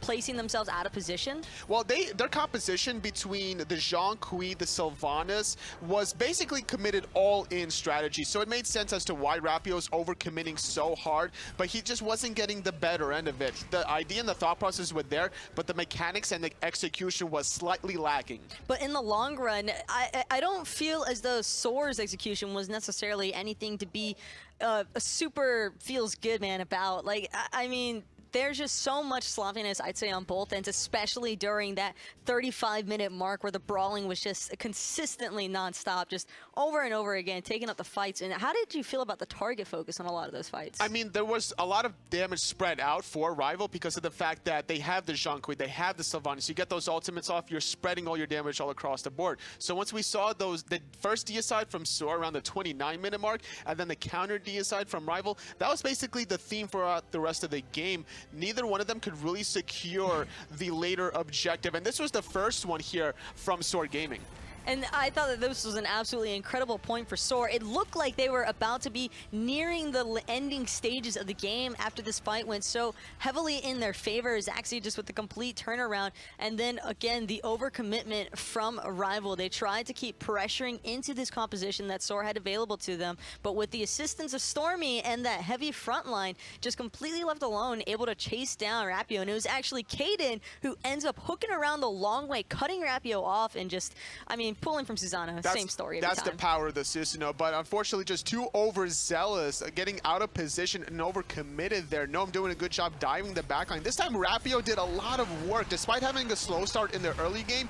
Between him and also the mid lane on the Jean Kui was doing so much damage in this team fight that it allowed Team Rival to get the counter D side and stay relevant in this game. Rapio bopping Zaxi on the noggin there was actually the main point for that team fight as a whole, because they were just unable to secure the damage that they'd been able to distribute the entire time between Shaliber and Zaxi. Those were the heavy contributors to the damage dealing at this point in time. Sure, you've got Stormy slapping everybody around on that Osiris, but there's only so much that an Osiris can do when it comes to the long-term run of things. But ultimately, it was Soar who managed to secure the 2-0 victory, and heartbreaking. Like, that's actually crushing for EU, not only just to fall to NA yet again on land, but it was to the same team, if anything. I know Shaliber was a former member before, so that one stings just a little bit. Just unfortunate for Team Rival, still not getting the better end of things against North America, but yet again, still a good performance overall by Soar Gaming.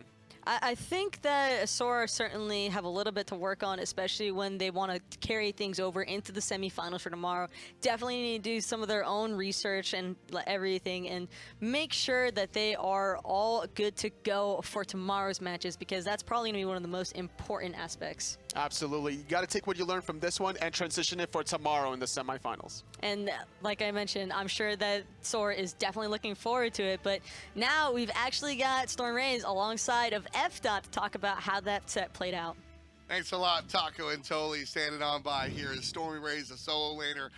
You guys just played a marathon. Usually I don't ask this question. I think it's kind of lame, but I'm going to ask it. How do you feel right now? Oh, I feel great. It feels so good to be back in solo lane FDOT. Well, that's what I say before. But how do you feel after playing that long 50-minute game? Yeah, you know, game 2 was sloppy, but, you know, when it comes to the late game, I just like watching my carries. You know, Zaxi, Shalibert, they're just always going to outperform every single carry. That's pretty much what we saw right there. The one team fight that Zaxi stays alive in, you guys win the game. Coincidence or correlation? No. Pretty much like we were saying during like the whole like comms in game 2 is like if Zaxi lives, we win the game. It's pretty much how it works out. Yeah, I mean between the two of them, Shalibert and Zaxi were a really big part. I want you to talk to me about Shalibert here. Game number 1, he kind of got stomped on, and then late game brought home the W. Game number 2, a lot less deaths. What was the adaptation that you guys made, either as a team or him individually? Well, I mean, it's not really Shalibert, it's the god. You know, Scylla doesn't really perform well early game. She's kind of a late game god. You know, once it gets past like the 15-minute mark is where Shalibert starts to shine, starts to do a lot of damage, you know, blows people up. We were really good with our Bacchus Scylla combos or Susano pulls or whatever, or Susano ults, I mean, with Scylla ult. So, yeah.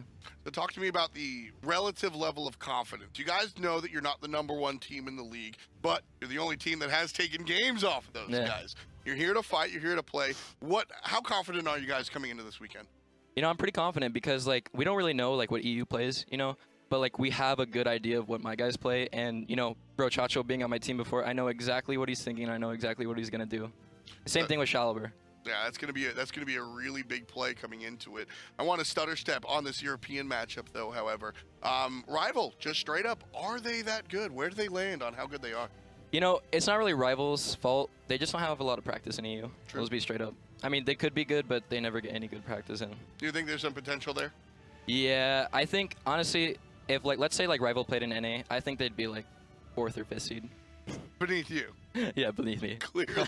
Keep in mind, it's a 6-team league. Oh, wow. Listen to this guy right here. So you guys successfully take this one heading into semifinals. You've prepared a little bit. What are your plans for the next match? For next match? Oh, I don't think I can say that. All right. We got a lot up our sleeve. Okay, I'll respect that. Sometimes players come out and they're like, all right, well, we got to adjust this or do that. But sometimes you got some real secret stuff. So I'll respect it just a little bit. What can you tell me about the preparation that you guys have had for this weekend? I mean, pretty much at every night, we just like go over picks and bans. You know, we get like a pen and paper out. We're like, all right, what do we not want to deal with? What do we want to run? You know, so who's gonna carry this game? So I want to interrupt you real quick. What happened in comms when Rival let Susano and Scotty through game number 1 to ban Jianghui? Oh my god. You know, me and Kaden were just like, we just won the game. We just won. Like, I don't know why they don't ban those gods. Those gods are broken. It was a little bit rough. We were joking around. We said, look, if Soar didn't ban Cabrakan, they might have been able to get it themselves there. You guys had a fantastic composition. Do you worry ever about getting overconfident in moments like that? With my team or myself? Both, actually. With my team a little bit. With me, no. No? Nah. Really?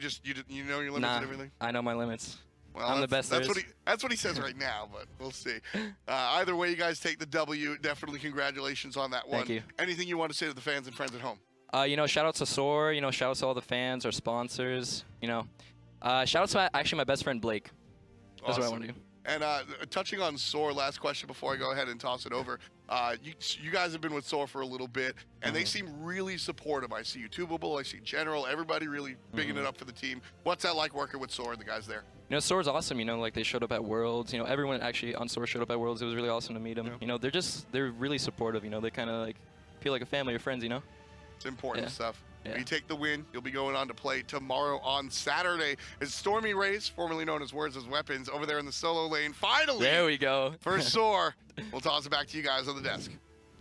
Soar is awesome. That seems to be the theme for today. Their gameplay was pretty awesome in that last set. It was definitely a lot of fun getting to watch those players face off against the EU team. But now, thanks to that set victory on the side of Soar Gaming, they will be progressing to tomorrow's semis matches, which is going to start the best of 5 rounds. So I'm sure that they're pretty excited to be joining the likes of Astral Authority already. So both those teams being locked in for semis tomorrow is going to be quite the experience. It should be an experience for them, but they need to go home today, Taco, and work out what they did wrong in that game. There's so much of that game tape to look back at and look at the mistakes and correct them.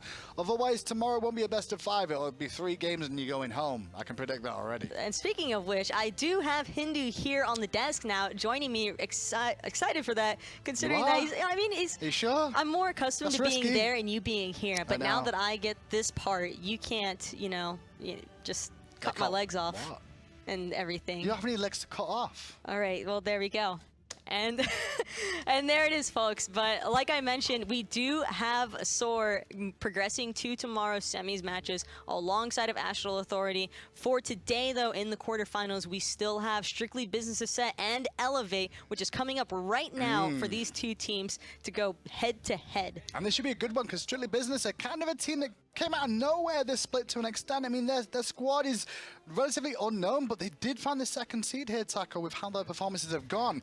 Now they get a shot against Elevate, which has made things a little bit easier for them. Well, you know how players and teams especially love to talk, and that's definitely been the word on the street as far as all these other teams seem to be viewing Strictly Business more so as a team who's had RNG Jesus on their side rather than as much talent and player skill. All of the players on the side of Strictly Business have definitely proven themselves, I think, throughout the console split. Sure. They've done an excellent job as far as performance is concerned in order to secure that second seed, but some people attribute that a little bit more to the shaky starts from teams such as Obey. Exactly, and that's kind of true, but you have to have a little bit of luck sometimes in the gaming world as well. So you've got even the professional sports leagues around the world, you've got to have a little bit of luck now and again. These guys had it, and they find themselves in a comfortable position. They've got a lot to live up to, though, coming up against the likes of Elevate here. Who would you say that is the players or section to keep an eye on as far as Strictly Business is concerned? It's not necessarily about how well they can play individually, but for me, it's probably on Mr. Teep on how well he can keep Baronic controlled in the mid lane. The mid lane matchup is the one I really want to focus on here. And what makes you so intent on looking towards that mid lane matchup? It's mainly down to how well Baronic is a player in the mid lane and how much of an impact he can make for his squad every single time.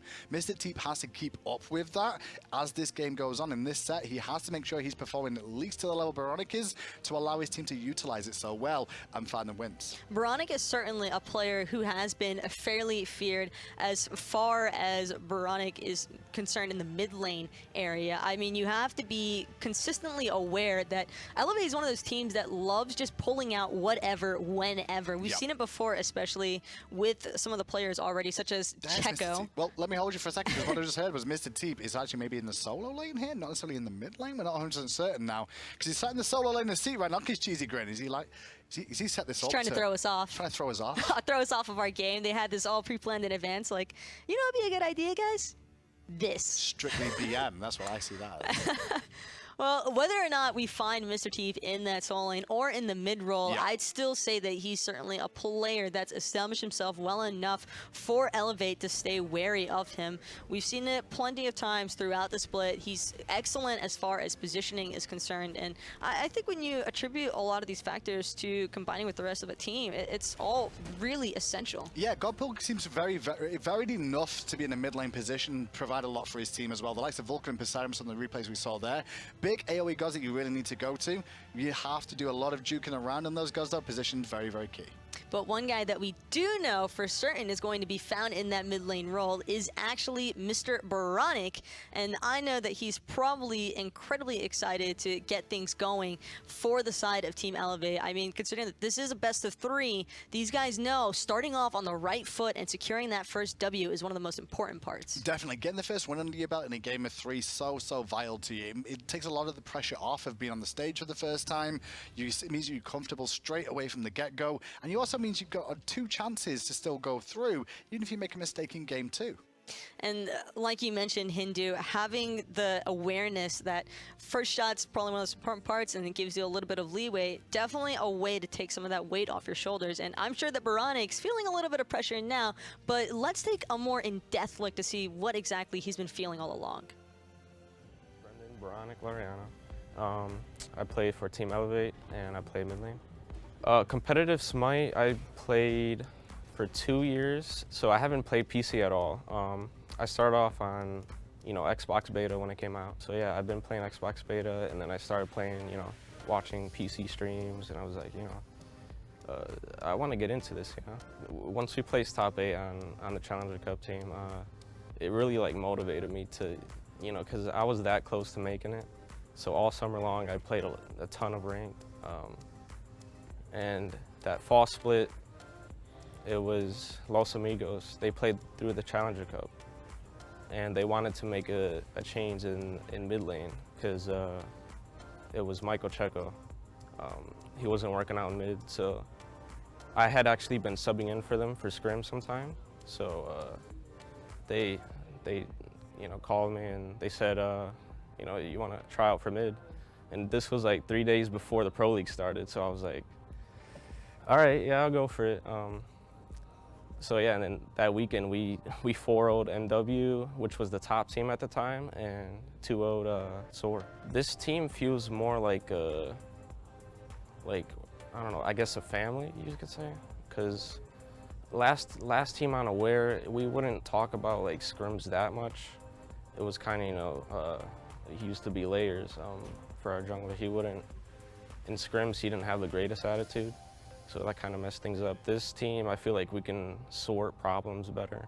Even though our tough split, I think we're gonna be better than our Aware team. Sorting out problems seems to be the main theme for the side of Elevate, and I mean, Baronic mentioned it himself. He feels more like the team's a family, and that is so vital when it comes to an atmosphere surrounding your team. Definitely. When you play in the Pro League and you play in the competitive level, you are around your teammates every single day, either in scrims and just general conversations. You have to hang out with these people. Now, some of the times we see that teams will end up selecting to remove members because they just don't get on with the rest of the clique. You've got to be a crew to be able to perform at the highest level and almost read each other's minds, and that's why the word family gets brought up a lot, because family is one of those things that you definitely have a connection that you really need.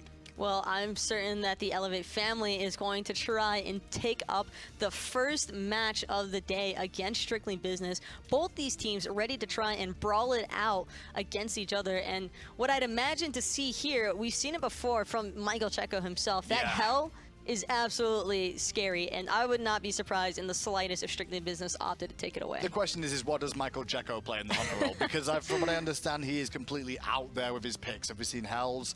As well as he has got a Scotty, and Scotty is available right now, and we're seeing Scotty get through the banning stages, which is ludicrous.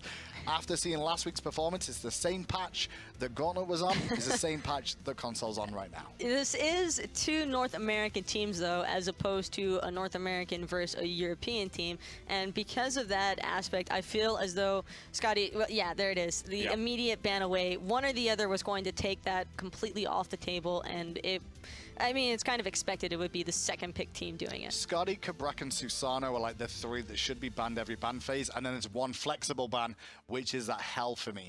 But I do like the fact that Strictly Business realized that because they are first pick, by not banning one of those 3 that I just mentioned, it does mean that they can get one of them as first pick if Elevate don't ban it. That's just the strategy factor coming through as well. And Elevate, both excellent bans made by them. You don't want to permit the Susano to go through. You don't want to allow for that Scotty to have any opportunity, but you'd have to let something go through, like you mentioned, Hindu, and it's going to be the Zeus. Yeah, they're going to select the Zeus in the mid lane, which I'm not really too surprised at. You don't necessarily want to give Baronic that Zeus. We've seen how strong he can be, but it does mean that you leave that Kabrakan open for Elevate to then get a window and take for themselves. So that combo of Bellona Kabrakan very, very strong in the early stages and throughout the game. And I actually love this draft composition already on the side of Elevate, because not only do they have that front line presence in case they need to get in the face of Zeus, but those are just 2 gods that are excellent at locking him down. It's going to be incredibly difficult, and they're certainly going to have to watch their positioning on this mid lane Zeus. But I love the response from Strictly Business going for Sylvanas and a Wheelix here. The combination from those 2, ult and ult together, you can have the Refraterra that brings straight into the Gravity Surge, which allows a Wheelix to pull them all the way back, is great setup potential. Not only that, Sylvanas and Zeus combo, beautiful as well. Certainly a very solid early game presence already on the side of Strictly Business, and with the Vulcan being locked away from Elevate, what would you like to see in response as far as the next couple of picks are concerned for Elevate to try and deal with this early game composition? So with the early game comp that Strictly Business have right now, I think Elevate really needs to look at some lane pressure a little bit more. They've got the Cabrakan, which is pretty solid as well, with Vulcan in mid. Something in the duo lane like a Medusa would be pretty strong here for themselves to get some pressure there.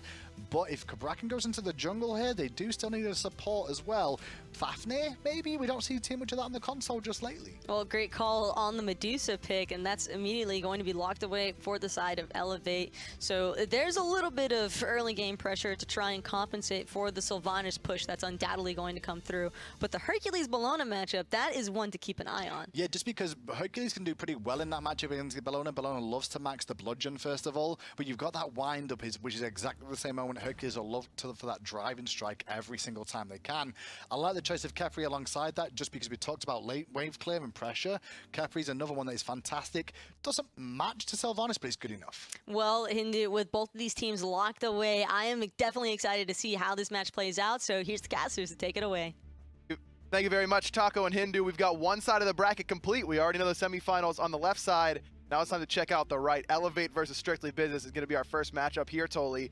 And what jumps out at you when you look at these two team compositions? Honestly, the Cabrakan is what's standing out on the side of Elevate. Strictly Business, they elected to first pick the Zeus, which is not surprising to me, but you're leaving open the Cabrakan, which is kind of a hard counter. It's not the Odin hard counter, but it's a semi-counter. You get half of a ring circle. Plus, Cabrakan is like the top pick, top ban right now that usually doesn't get through. Strictly Business decide not to take it themselves because Baronic is so potent on this Zeus. It's a signature character, basically. We took a look at Baronic's player video, and most of those highlights were on Zeus, so they knew they didn't want to give it up, but his Vulcan is also very, very proficient. Yeah, that's going to be a lot of damage coming on the side of Elevate, making sure that they have a lot of setup here. The Cabrakan having multiple stuns, the Tremors is going to be very obnoxious to deal with, and not to mention the Khepri on Kenshin is going to be providing a lot of control as well. Nickwood in that solo lane for Strictly Business. This is going to be the first time in quite a while we've seen him on a warrior. Basically, the entire online portion of the spring split, he was playing nothing but Guardians, the Xingqians, the Terras, the Ymirs, things along that nature. Now on the Hercules, a bit of a change of pace, but not one that I mind, Toli. Hercules very strong right now in the meta and fits this kind of early mid-game team fighting composition that SB has gone for. Especially paired up with a Willish for Reminisce. This is the early game strategy that's being deployed by Strictly Business. And I'm not surprised necessarily by how Nickwood has turned the tables going from Guardian to the Warriors coming into lane. You always want to be keeping your opposition on their toes, so this is something that he's doing in the solo lane. Chilvanis is with Mr. Teep in that mid lane 2v2 right now. Dr. L and Baronic want to get the better end of this clear, but Dr. L cannot afford to sit there and use the Tremors, so it's actually going to be Teep and Chilvanis getting the edge there. On the right-hand side, it's Kenshin with his solo laner, just trying to get Bellona a little bit of safety in this lane early on. Rising Dawn does a lot of wave clear as well as preventing the damage from your opposition, so looking for the clear, alleviating a little bit of pressure from the Bellona. You don't necessarily want to get too close to Reminisce on the Sawillish. Keji just going to get those little minions off the purple buff while Elevate steals away his red. So slight advantage right now for Elevate, but it's going to be SB who get back to this mid wave first. Elevate could choose to do these left side mid harpies. Looks like that's exactly what they're doing. They may lose a little bit to this tower,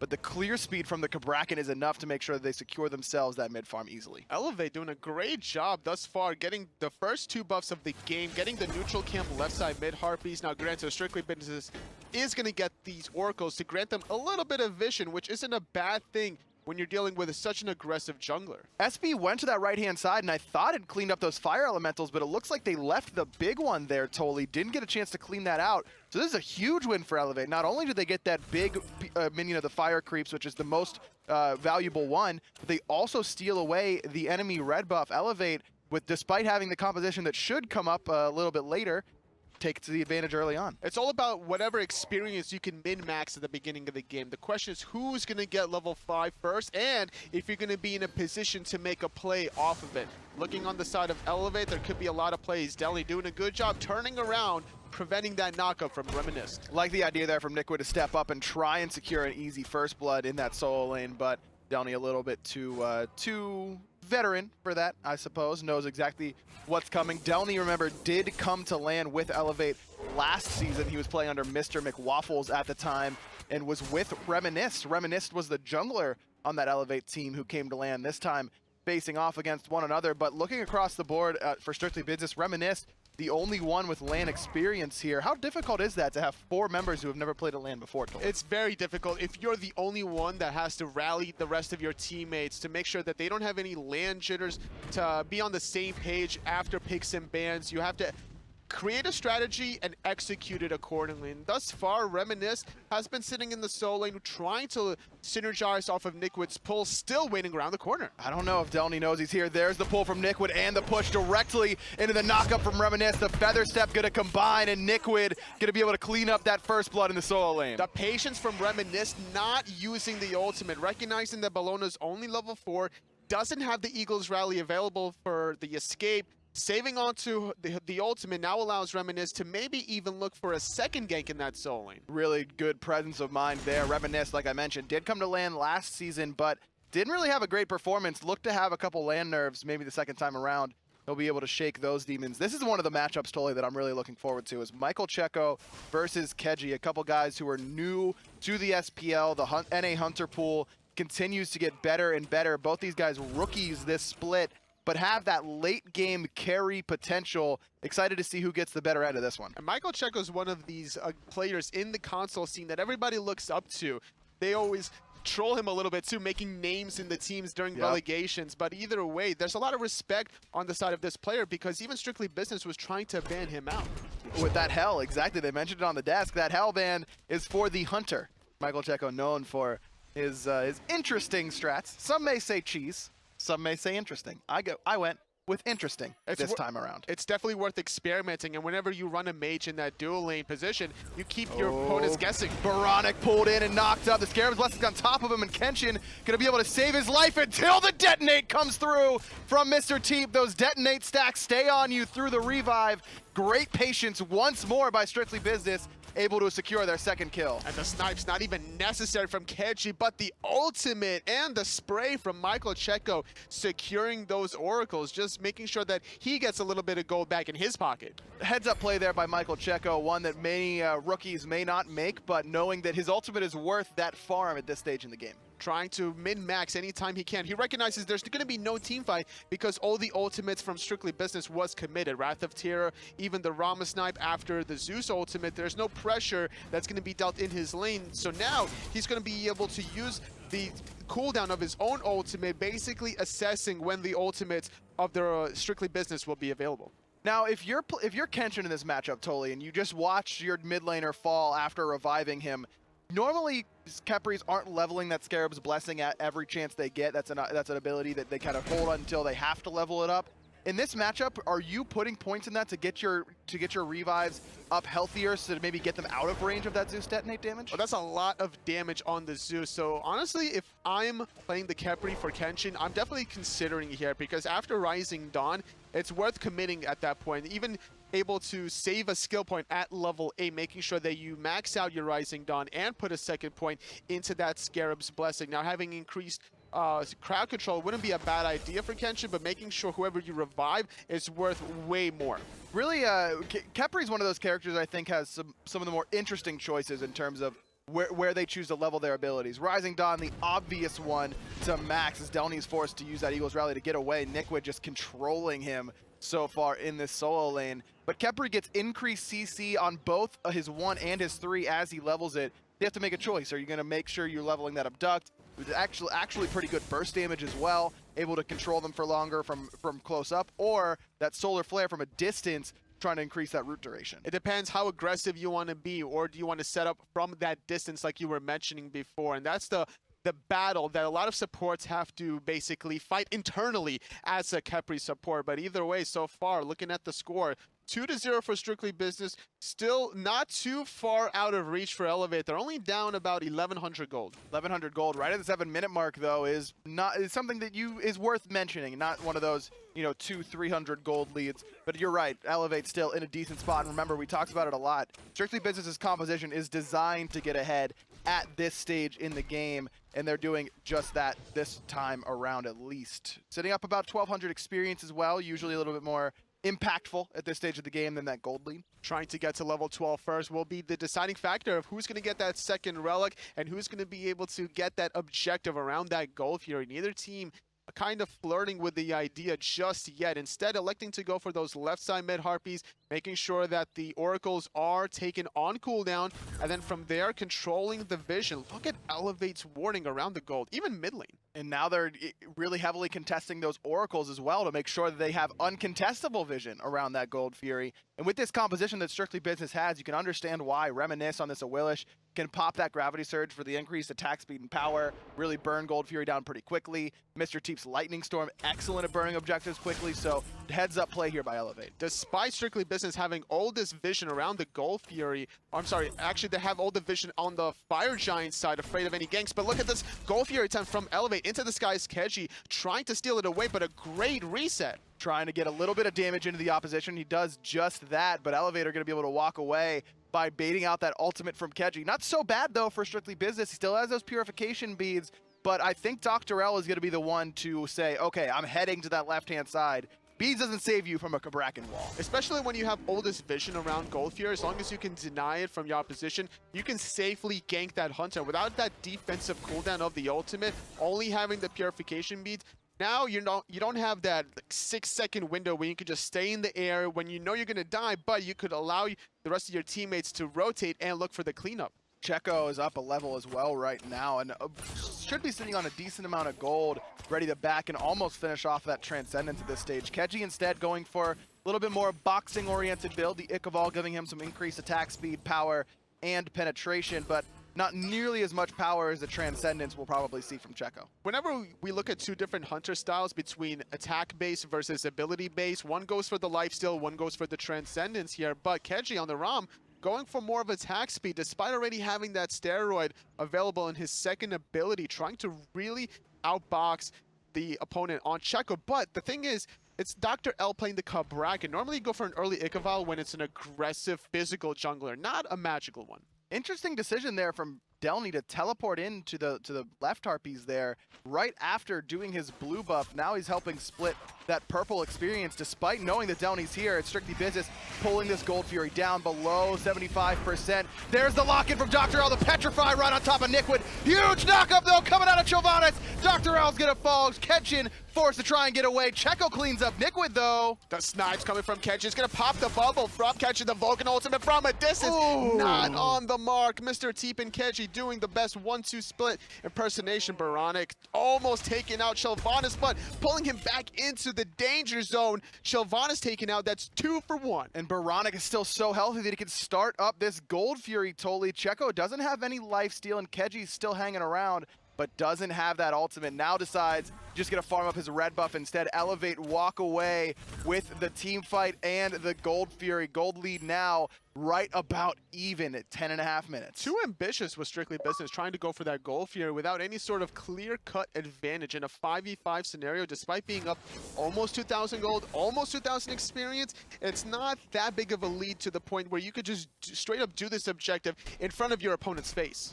That was the first real engagement that Dr. L has been a part of, and it goes handily in Elevate's favor. They do lose a couple members there in that engagement, but they end up on top at the end, getting the Gold Fury. Dr. L doesn't seem to be the type of jungler who wants to force the pressure around the map. He's just kind of waiting until the opportunity falls into his lap and taking advantage then. Trying to max out his second ability along with his first. That's the burst damage coming from Kabrakan. Already having the pen boots available, working on that Void Stone to survive a little bit more against Mr. T, because whenever you use your Kabrakan ultimate over the Zeus player, the counter action is going to be that Zeus ultimate, the chain lightning. So as long as you can survive the counter burst, that's the goal for Dr. L. And he has that passive that makes him take less damage, going to help him out in that respect, and that Mark of the Vanguard. So has a lot of options in terms of taking a little bit less damage. Love the Voidstone pickup.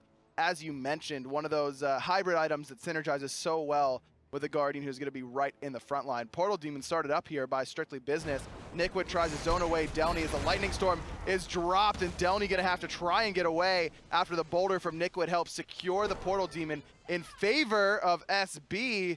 Downey, instead of just turning around, instead uses ultimate to get away from that knockup. Could be that land jitters that we were talking about before. Not really able to find the safety. He was doing a good job in soloing when he was preventing the knockup around level 3 or 4, but that time, not necessarily needed was the Eagles rally, because from that distance on, you have enough time to be able to turn your character model. So we've seen a lot of this build that Downey looks like he's going for here, Toli. It's specifically from Bologna.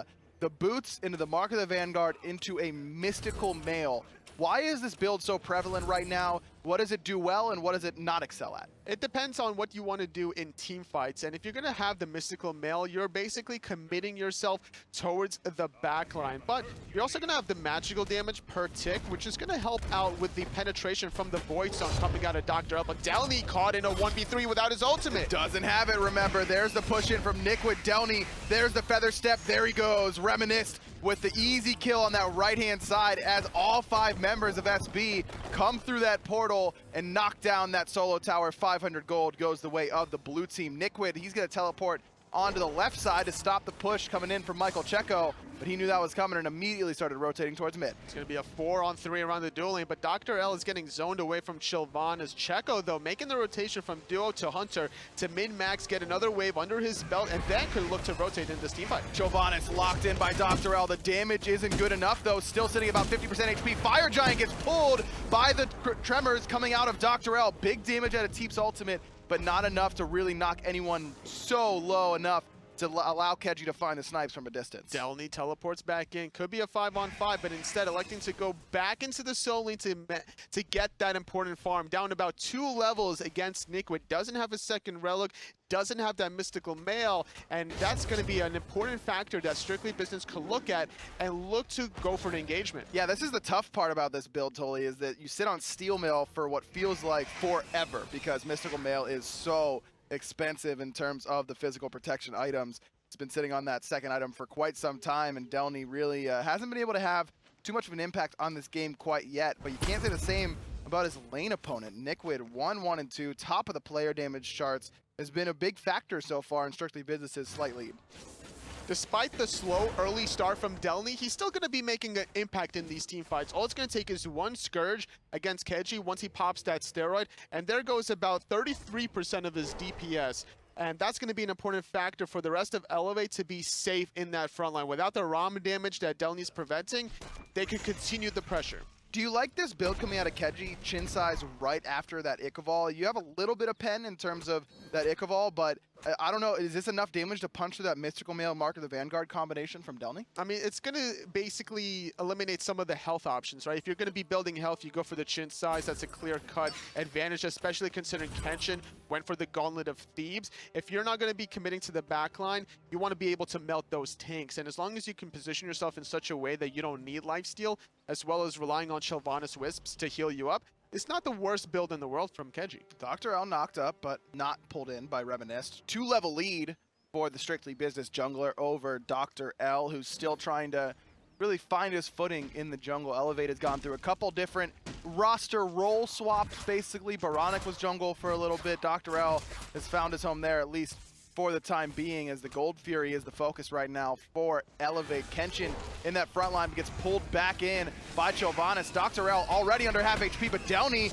goes with the Eagles rally into 3, immediately gets 1 set of purification beads out from Mr. T. Dr. L, though, getting poked out by Keji on the left-hand side. Some disconnect between the rest of Elevate as Delny dove in. Now it's Nikwid diving into that backline. Pops the Thorns, getting pulled back in, though. It is going to be Dr. L. There's the push. There's the damage as well. Scarab's Blessing's good from Kenshin, as is Baronic's ultimate, but up into the sky goes Keji. Snipes the Delny's the focus, not the low health Kabrakan. Double meditation popped by Elevate. Now looking to re-engage. Nikwid very low, but does have that teleport up within the next 5 seconds. Without the ultimate from Mr. Teep, nothing to fear from Elevate. Starting the goal here, right about half health. Dr. L leading the charge, gets off an ultimate, gets stunned, and the pull. Michael Checo still looking to do some damage. Delny on the bottom hand side doing a lot of damage, and the rest of their team is leaving them high and dry. Elevate gets the Gold Fury. Reminisce tries to jump away. Dr. L very low with that detonate, not going to be able to clean him up. Somehow, Everybody escapes with their lives, but Elevate secure their second Gold Fury of the game, putting them up slightly in gold, despite still being behind in kills. Not having the kill counter, but having the more important kill counter on the form of the Gold Fury, staying relevant in the game. Now having a 1,000 gold lead for themselves, still at the 17-minute mark, so that's pretty much negligible. What you're really looking at is the experience difference here, and more importantly, at the side lane hunters. Michael Checo with a 2-level lead over his opposition, Keji, still trying to get to that level 17 marker. And once a Medusa hits level 20 and has that kind of mobility with the Fatalis, you're going to be having a world of pain. Yeah, Michael Checo's done a great job so far of farming 2-0 and 0 for the Hunter. 2 levels up on Keji, like you mentioned. And again, different styles of builds. Now the Fatalis is the focus for Keji. And it looks like it might be chin size for here for Michael Checo, though it could also be Executioner in this stage. Either way, that slippery Medusa is going to be tough to lock down. And Petrify is just such a big team fighting ultimate. I think that's really the thing that pushed Medusa from a pretty good hunter that doesn't see a lot of pro level play to one of the top picks and top bans in the hunter pool, is how much damage that ultimate does now, even if you aren't looking at her. And it's not necessarily the damage, it's what else it can bring to the table. The stun is also really good, and the fact that it basically forces you to turn around, that's going to be in hands you're not committing into the teamfight abilities that you're not using, so you're basically revolving around playing around this Medusa ultimate, so that buys you about half a second for the rest of your frontliners to get in a position to really dive that backline. And even when you turn around, you're still slowed for a while as well. So the control and damage, certainly one of the reasons why Medusa is so highly contested in that hunter role. A couple abilities thrown out here onto the Portal Demon.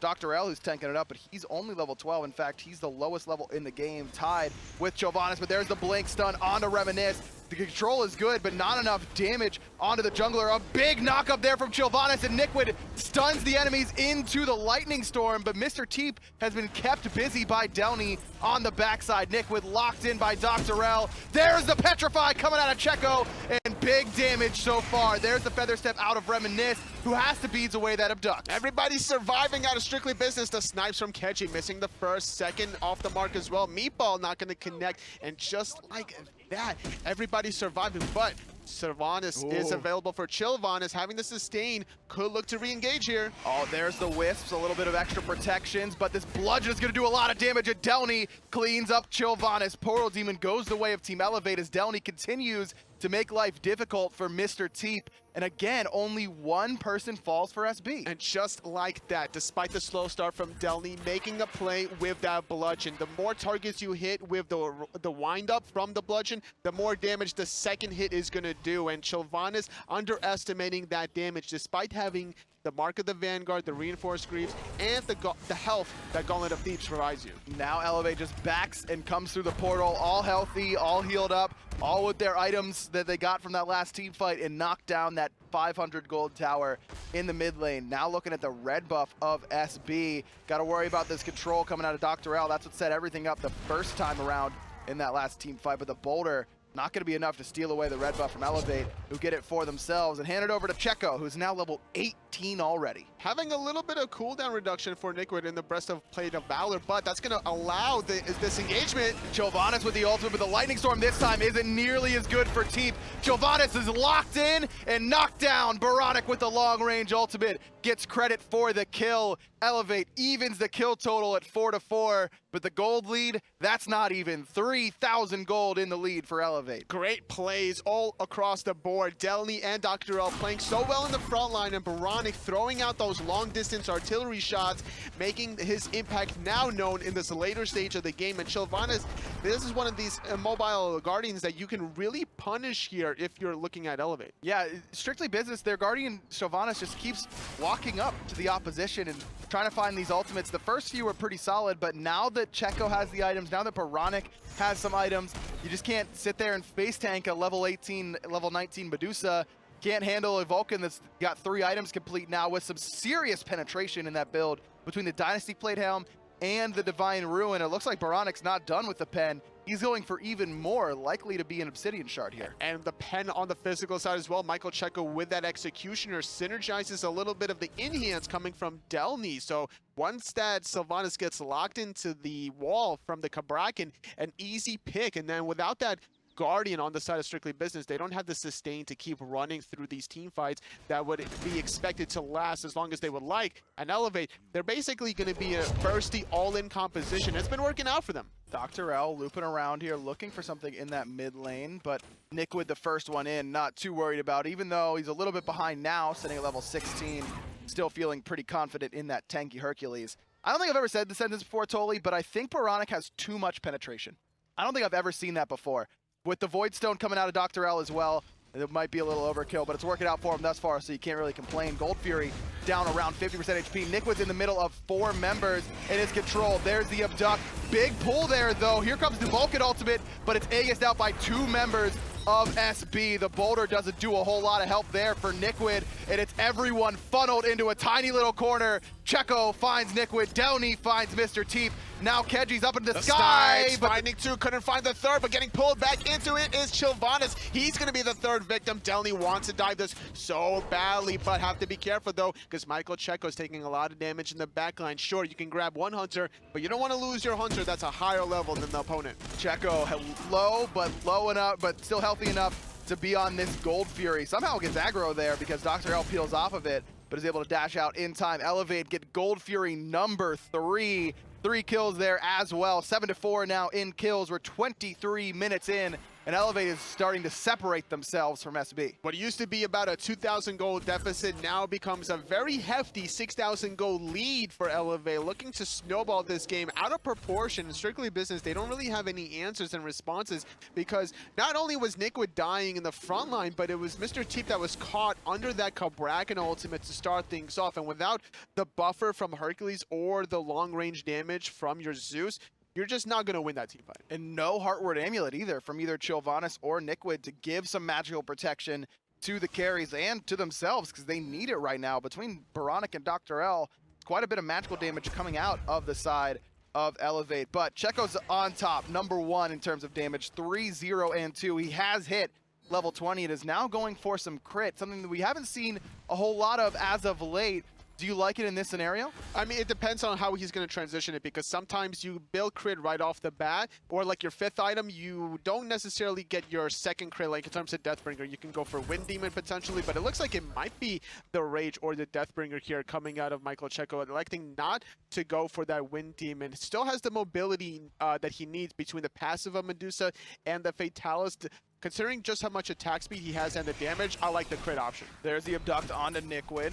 Kenshin still in that front line as the Portal Demon focused down by Elevate. There's the Boulder coming out of Nickwood, but it doesn't secure the Portal Demon. Elevate gets yet another objective. SB has taken some of these team fights at least early on, but the objectives have been all Elevate so far. And every single objective recently, at least, Nickwood has been throwing out this boulder and not connecting to steal it around that Portal Demon, around the red buff. And this is allowing Elevate to force a team fight without having that important boulder that can easily ricochet off of that Cabrakan ultimate. And again, Elevate using this portal to their advantage. They take the team fight, they back, they come popping right out, ready to go once more. Only 1 tier 1 tower left remaining that defends SB's base. That seems to be the focus for Elevate. 4 members here, and as Checo comes through that portal, make that 5. Deathbringer was the call for the Hunter. So as long as he rolls well, could see Reminisce, Teep, and Keji really pop from the damage coming out of Checo, especially Mr. Teep, who's only level 14 right now. Not able to really get the better end of things here is the Zeus player out of mid, despite having it first picked for Strictly Business, but it is going to be the Medusa doing a lot of work thus far. Nickwood trying to lead the charge, finds a pull onto Kenshin. Eagles rally, though, in the back. Right onto Keji. It's Downey and a Dr. L keeping the Hunter busy, and they're going to bring him down to 1 HP, make that 0. Dr. L with the kill. The Boronic ultimate over the top is going to knock down Chilvanas. A lot of damage there. Dr. L finds 2. Nickwood plucked back in. Boronic's on a killing spree himself. Only Reminisced still alive. and he's got to watch as his tier 2 tower falls easily to all 5 members of Elevate. If you looked at the player cams during that team fight, Kenshin was just yelling at the top of his lungs into victory. A huge ultimate from Michael Checo that eliminated Mr. T, followed up by Baronic, and Elevate has been doing just a great job whenever these 5-5 encounters in their favor. Love the idea to just knock down that right side Phoenix with the opportunity, because Elevate, they still have all 5 members totally, and they're all pretty healthy still. Fire Giant should be an easy secure here if they want it. With the level 20 Medusa having Deathbringer, certainly looks like it. You have the turret from the level 18 Vulcan, a great vision from the Elevate to allow them the safety net of doing the Fire Giant, not to mention Dr. L is also in the mid lane, farming it up and providing that mobile ward for themselves. So what's gone wrong here for Strictly Business? It looks like this game was pretty close, so SB was right into it, and then basically every team fight for the last 10 to 12 minutes has gone in Elevate's favor. It seemed like that first Gold Fury attempt here by Strictly Business, when they tried to do it 5-on-5 without any sort of real advantage, was the beginning of the end. All of these team fights, they kept pushing themselves a little bit too far forward, getting punished by Dr. L's zone control between the wall and the Tremors, and then once Delny got to that level 12 mark, got his Meditate with the Mystical Mail, he just consistently dove that backline, making everyone's life a living hell on Strictly Business. Yeah, Delny, if you would have told me that Delny at like the 12-minute mark, someone tapped him on the shoulder and said, all right, bro, give me the controller, I'm going to take over from here, and it was like, you know, Omega, I would have believed you. He looks like a completely different player since the mid game. The early game, he was getting crushed in that lane. And sometimes you have the losing lane matchup, and that's fine, and that happens. But it was the confidence level just didn't seem to be there.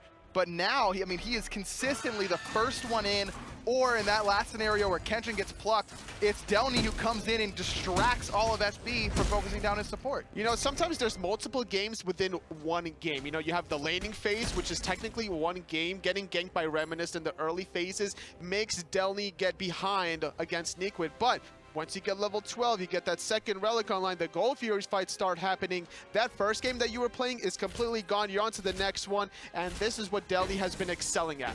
Reminisce sitting at 1-0-2 had that great early game in that solo lane, as you mentioned, but really hasn't been anywhere since that point. Is there anything that he could have done differently in this game, or is it just one of those, well, we passed 20 minutes and you're a Willish, so you just kind of watch as the rest of the team fight goes on? Maybe just too much pressure in that solo lane. Forcing out the ultimates from Delny was nice between Nikwit and Reminisce, but there was left unchecked the Medusa on Michael Checo. Having this level 20 Medusa already like maybe 5 minutes ago was when Elevate was really starting to group up and taking advantage of the Hunter differential. So I would have liked to see more pressure from the jungler Reminisce onto that Medusa Hunter. Left side tier 2 goes down. Elevate only has one more tower to worry about. 2 Phoenixes still left standing for SB, but they've got a tall mountain to climb. Even if they win a couple team fights totally, they've only knocked down one tower for Elevate, who are now looking to siege down this middle lane. 1,700 gold in the lead for the red squad. 17,000 indeed is going to be a big one for Strictly Business. And this is not like the last set, Sword Gaming versus Rival, where there was a lot of back and forth action. Let's look and listen to Elevate as they try and end the game.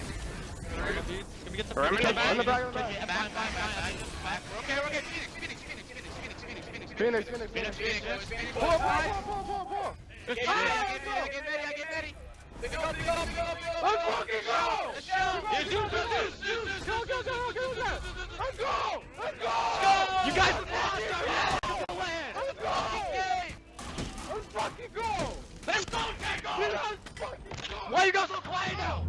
You hear it right there. Michael Checo and Team Elevate take game 1 on the back of a quadra kill to end the game for the Hunter. Elevate looking strong thus far. A lot of confidence from Michael Checo and the rest of Elevate. They take this first game in the best of 3 set, and looking at the drafts here from Strictly Business, they're gonna have to figure out a way to really figure, instead of banning out the Hell, they could have probably looked to ban out something else, maybe even the Kraken. But if Checo's gonna do that on a traditional Hunter that you're used to going up against, I think that SB might be a little worried about what he can pull out with a god that he's comfortable on, but you might not be comfortable against. It seems that they definitely have a lot of intel on Michael Checo. You know, we haven't seen it here in the console world. Maybe they've been experimenting it within scrims or a room around the block that Michael Checo has been playing it, but I definitely personally want to see this god played. Well, we might, but first we got to go over exactly what happened in game 1. We got Taco and Hindu on the desk to do just that. And really, Agra, just all around, pretty unexpected turn of events, I'd say, in favor of Elevate. Considering that at the start of that game, Hindu, I don't know if you'd agree, it was a pretty slow-paced game. It was a back and forth encounter by both these two teams as it went on, but for the most part, what it really came down to was burst from the side of Elevate up against the sustain that Strictly Business had. The sustain didn't come into play enough, though, the burst wins out the day. And Vulcan, probably one of the best candidates for being able to secure all those objectives that we saw going the way of Elevate every single time. That was probably one of the most important aspects that really helped Elevate's snowball potential throughout that game. Gold Fury after Gold Fury just constantly in favor of Elevate. Sure, but it was the team fights before the Gold Fury that really allowed them to get them multiple times, because all that seemed to happen every single time was they got poked out in Strictly Business and decided to group up to heal again. But while they were trying to heal and group up and continue to resustain to fight once more, the Gold Fury and objectives were taken down off the back of it. And that's one of the most important parts. I mean, whenever you have your team and you can recognize that the enemy is super low and they're trying to take that moment to get their sustain online, back off and heal up, just having the solo Sylvanas, and Hercules is a self-heal, but that's not enough to help contest your team, because that's also duration over time. But Elevate just wasn't providing any of that on the side of Strictly Business. Also on the side of Elevate, Checo and Kenshin in the duo lane, neither of them, I believe, died towards the end of that game at all. They pretty much went on down. The Kepri played fantastic through that, as did Checo.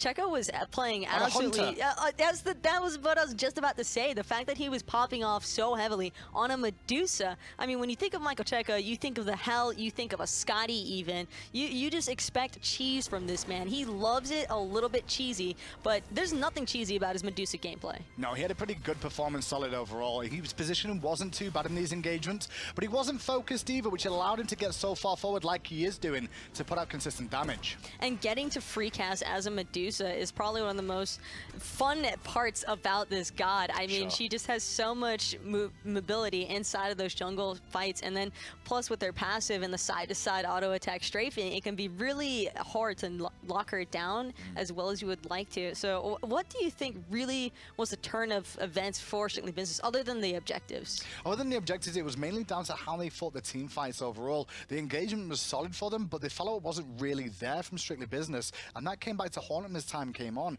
because of the problem of the burst damage that once the whole group of Elevate got together, they just couldn't sustain out of it. A little bit of overcommitment, you would say. Exactly. Yeah, I can definitely see where that came into play, considering that we saw multiple times throughout those Gold Fury fights. First at 10 minutes, we saw it go in favor of Elevate. They evened up the gold gap to 27k each, and then again at 19 minutes, that was the one that we talked about that kind of funneled into the Portal Demon fight as well, where we saw Elevate again come out on top there.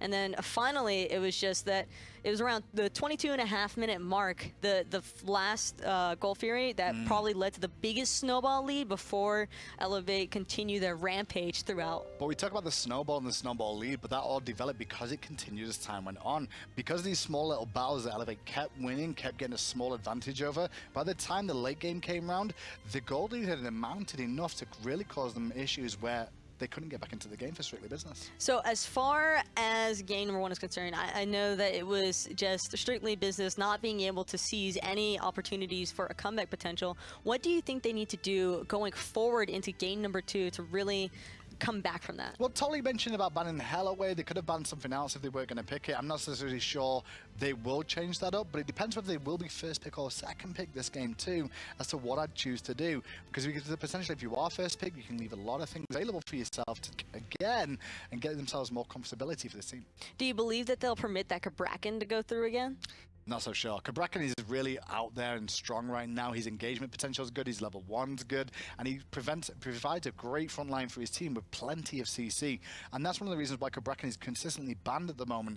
But getting through here over Susano and Scotty, I'd rather see a Kabrakan get through than Susano and Scotty. So that's where the issues, right? Lesser of two evils. Yep. I can see that all the way through. That was absolutely perfect by Elevate. And I think one of the most important parts as well was when they had the Kabrakan combination alongside of the Vulcan, you have a god that you want so much set up for, and when you have the walls provided to you. It makes it so much easier. Just even if the Vulcan ultimate isn't immediately coming out, you still have a meatball, you still have your backfire, and all of those factors combined, it just begins adding up damage by damage. Exactly. With the Cabrakan combo with Vulcan, it's something that people overlook, but what happens is the walls get dropped down, and because of that, you've now got to move back on yourself the way you've just come to try and escape the walls. But as doing that, the Vulcan, the Earthshaker comes down, so it keeps you inside the circle even longer. Then you add Tremors in the mix, and it spells death most of the time. And that's just never a fun time for anybody involved. You don't want to have to consistently worry about this Cabrakan just messing up the entirety of your backline. I mean, just zero room for Strictly Business to try and punish. This squad, though, Sacco, has really come to play today. Like, you can really feel it from their side. They're technically the underdogs in this matchup, sat at 5th seed with how their season's gone, but they've got all players on this team who are pretty solid. I know it says Elevator L is in the middle there. It's actually Baronic in the mid lane and Dr. L is in jungle, just so you guys at home know. But yeah, that squad has actually come out and done good things so far. I hope Dr. L gets that Cabrakan again if possible. That'd be really useful for him. Well, if they keep this up, then I don't think that they're going to be considered the underdogs in this matchup for much longer. I mean, when you have the initial standpoints of a member like Baronic to help lead your team along, and it seems as though the Elevate family that he mentioned, their chemistry is definitely there. And Checo, he's one of those members of that team. Rookie year for him, so he's finding his way into the Pro League now. Got memed quite a bit at the start of the year because everyone was calling the team name Checo something, but he's finding himself into the Pro League now, and so they can't meme him anymore. I did quite enjoy Checo as the new Black, though. That was pretty good. That was a pretty good one all around, and I almost wish that Elevate could have thrown in Elevate Checo or at some point in time just to like add on to the name, just for the moment, just relive the nostalgia. But what he ends up doing today is going to be very impactful depending on how well his lane opponent will do here as well today. Keji in the Hunter role, he's got big shoes today as well to make sure Checo stays in check. And if Checo pulls anything crazy out, he's got to be ready to handle it. That's actually another thing that I wanted to know is we saw Checo turn up for sure in that last game on the Medusa. I mean, even at the end of the game there, he got, what, like a quadra kill? Yep. He was just completely a monster on that snake. And now you've got Keji on the other hand, who I just don't feel like he was really able to be a factor as much as Checo was throughout those team fights. I will say I like the comms from Strictly Business. The communication in that game was very, very strong. It was clear that they had a call of get out, get in. And they all made the same call together. So that's a good thing. But now those calls have to be even better. Not only get out, get in, they have to make sure they're executed even better in these team fights. And execution is definitely going to be on the lookout for the side of Elevate because they want to execute the second game and make sure they take a clean 2-0 of this set. And with first pick going their way, they're actually opting to take away the Susanoo immediately. And this time, Strictly Business probably need to ban away the Cabrakan as well. Luckily enough, Elevate have banned Susanoo for them. So take Cabrakan off the table for Strictly Business and then give Elevate an even playing field. It does leave Zeus open though. Zeus might be on the table still if Strictly Business were to opt for the Cabrakan ban here. There it is. They don't want nothing to do with the Cabrakan, just too much setup, too much in your face, and I do like the adjustment to the bans. This could potentially be the first upset of the day though. That's the key here, is that Elevate are not expected to beat Strictly Business based off seeding.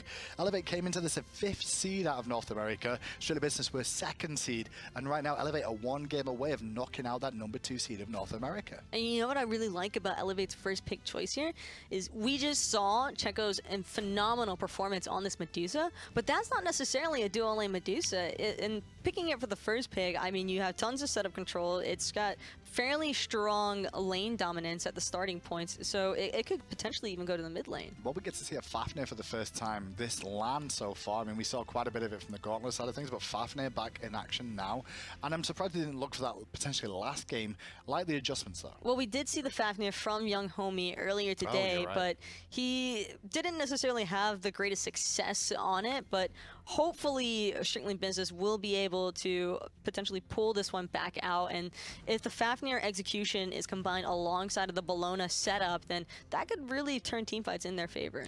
Really surprised to see Elevate go back to that Vulcan again. Obviously, if it's not broke, don't fix it, but at the same time, Zeus was available. They could have locked down for himself, and with a Kepri, Zeus Kepri Medusa combo is a fantastic starting draft for them.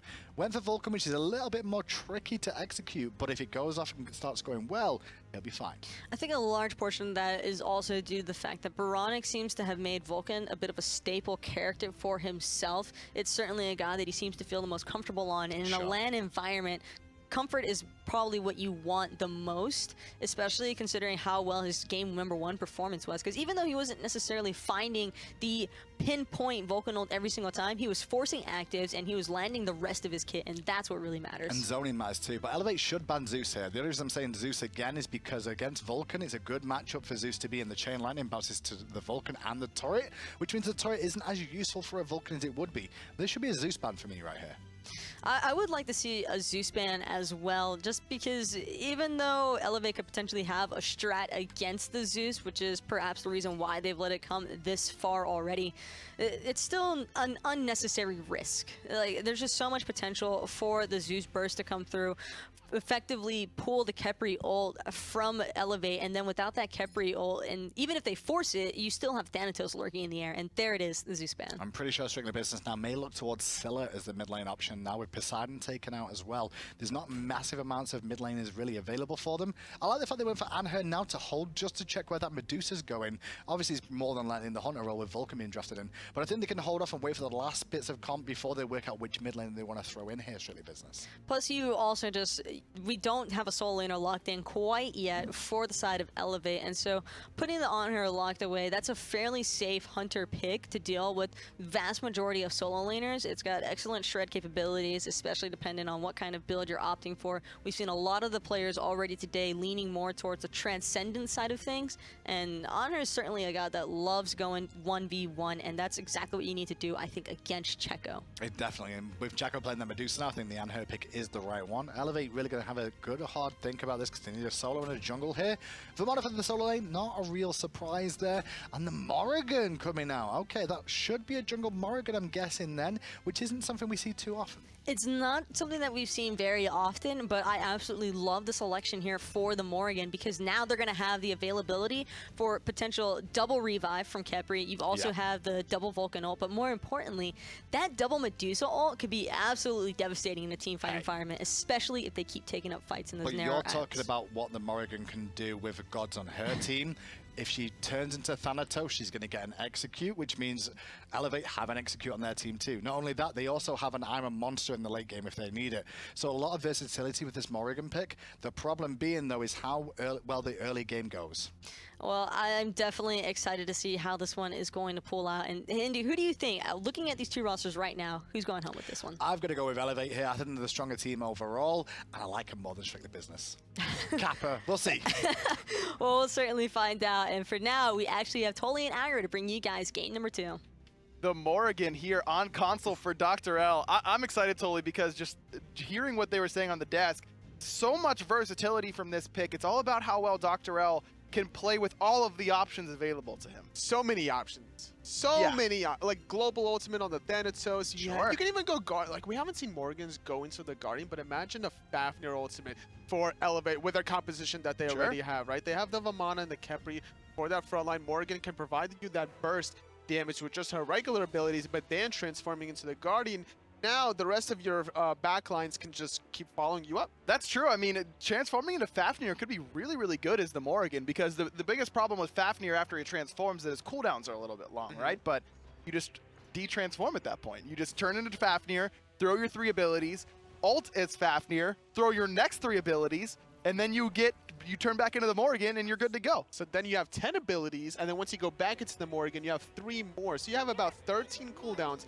in about 25 seconds worth of time. That's crazy. That is absolutely crazy. Excited to see what Dr. L and the rest of Elevate can do this time around. A little bit surprised to see that Baronic goes back to the Vulcan, even though it was really, really strong in game 1. Elevate had the opportunity to go for Zeus instead, but electing for the more late game oriented option, at least this time around. Dr. L and Baronic should get the majority of the pressure here in the mid lane. The 2 ranged auto attacks, so key just in terms of getting early pressure. Especially utilizing that passive out of the Morrigan. And I feel like Baronic went for the Vulcan instead of the Zeus, just having more space control with that turret to be able to secure some of these objectives. But it was really smart for them to ban away the other option. Reminisce getting very low in that solo lane. Does have a health pot, and of course using Thanatos' innate sustain, courtesy of his passive.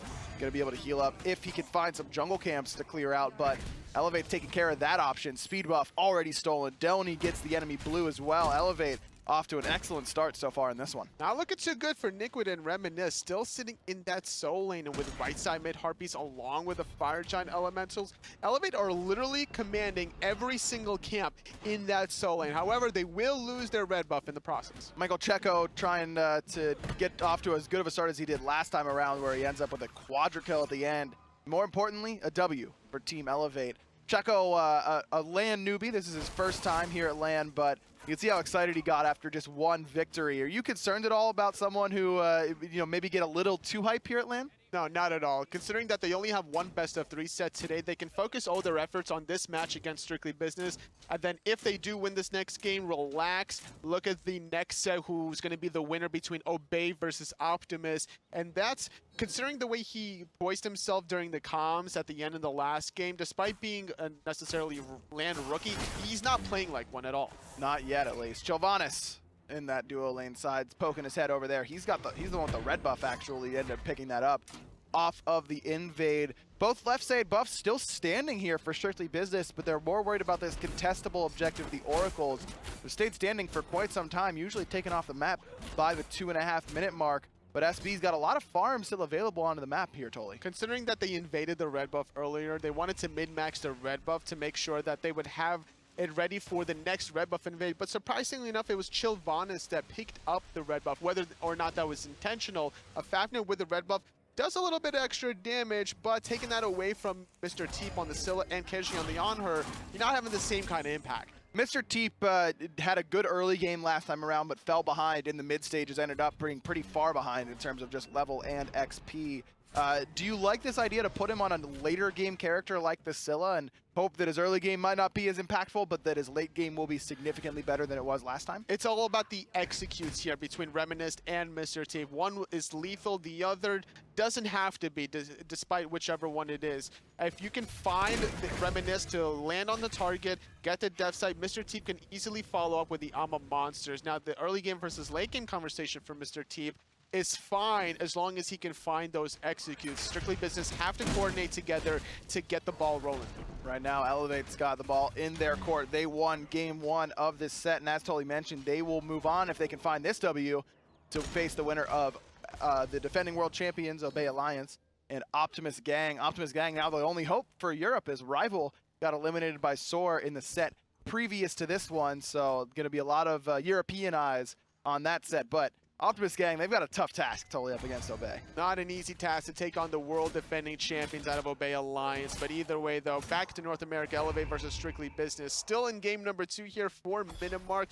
A lot of action in the soul lane thus far as Elevate are looking to consistently invade. This is the second time thus far that they're invading the soul lane. Yeah, Dr. L gets the speed and the blue with the help of Delny, and so what you expect to be the Thanatos getting pressure on that right side early, it's actually been taken to him. Gold Fury thought about getting started up there by Strictly Business, while Strictly Business thought about starting up the Gold Fury. That objective usually doesn't have a say in what's going on, it just kind of follows the rules. But that ward there from Elevate, enough to dissuade SB from hanging out around that corner trying to catch a member of Elevate unsuspected. And Strictly Business are positioning themselves looking for these picks, but not finding is Elevate because of the perfectly positioned ward right on top of the Gold Fury. Not too many sentry wards this early in the game, so you can get away with a regular ward just right on the Gold Fury pick, because that's a very common spot that you will decide to ward, so sentry wards are very common in that area just to prevent you from having that vision. Is this slow start to this game more beneficial for Elevate or Strictly Business? Because they both have some good late game options. I believe that it's going to heavily favor Elevate on this point, because despite having Mr. Teep on the Scylla, we're seeing a Morgan for Dr. L who can easily take the same option. Thanatos is going to slowly fall off in the late game. Medusa is going to do more work than the Onher will at that stage anyway. And Baronic's not going to fall too far behind in terms of the damage output.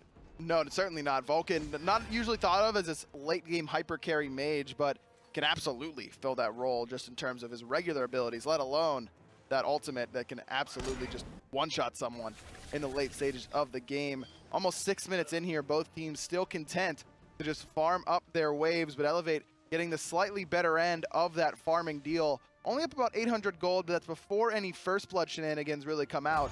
It really speaks to the amount of control they've had on that right-hand side. Just a slow and steady climb for Elevate between the gold and the experience department. More of it is on the solo jungle side as Delny has this one level lead over Nickwood playing the Bologna.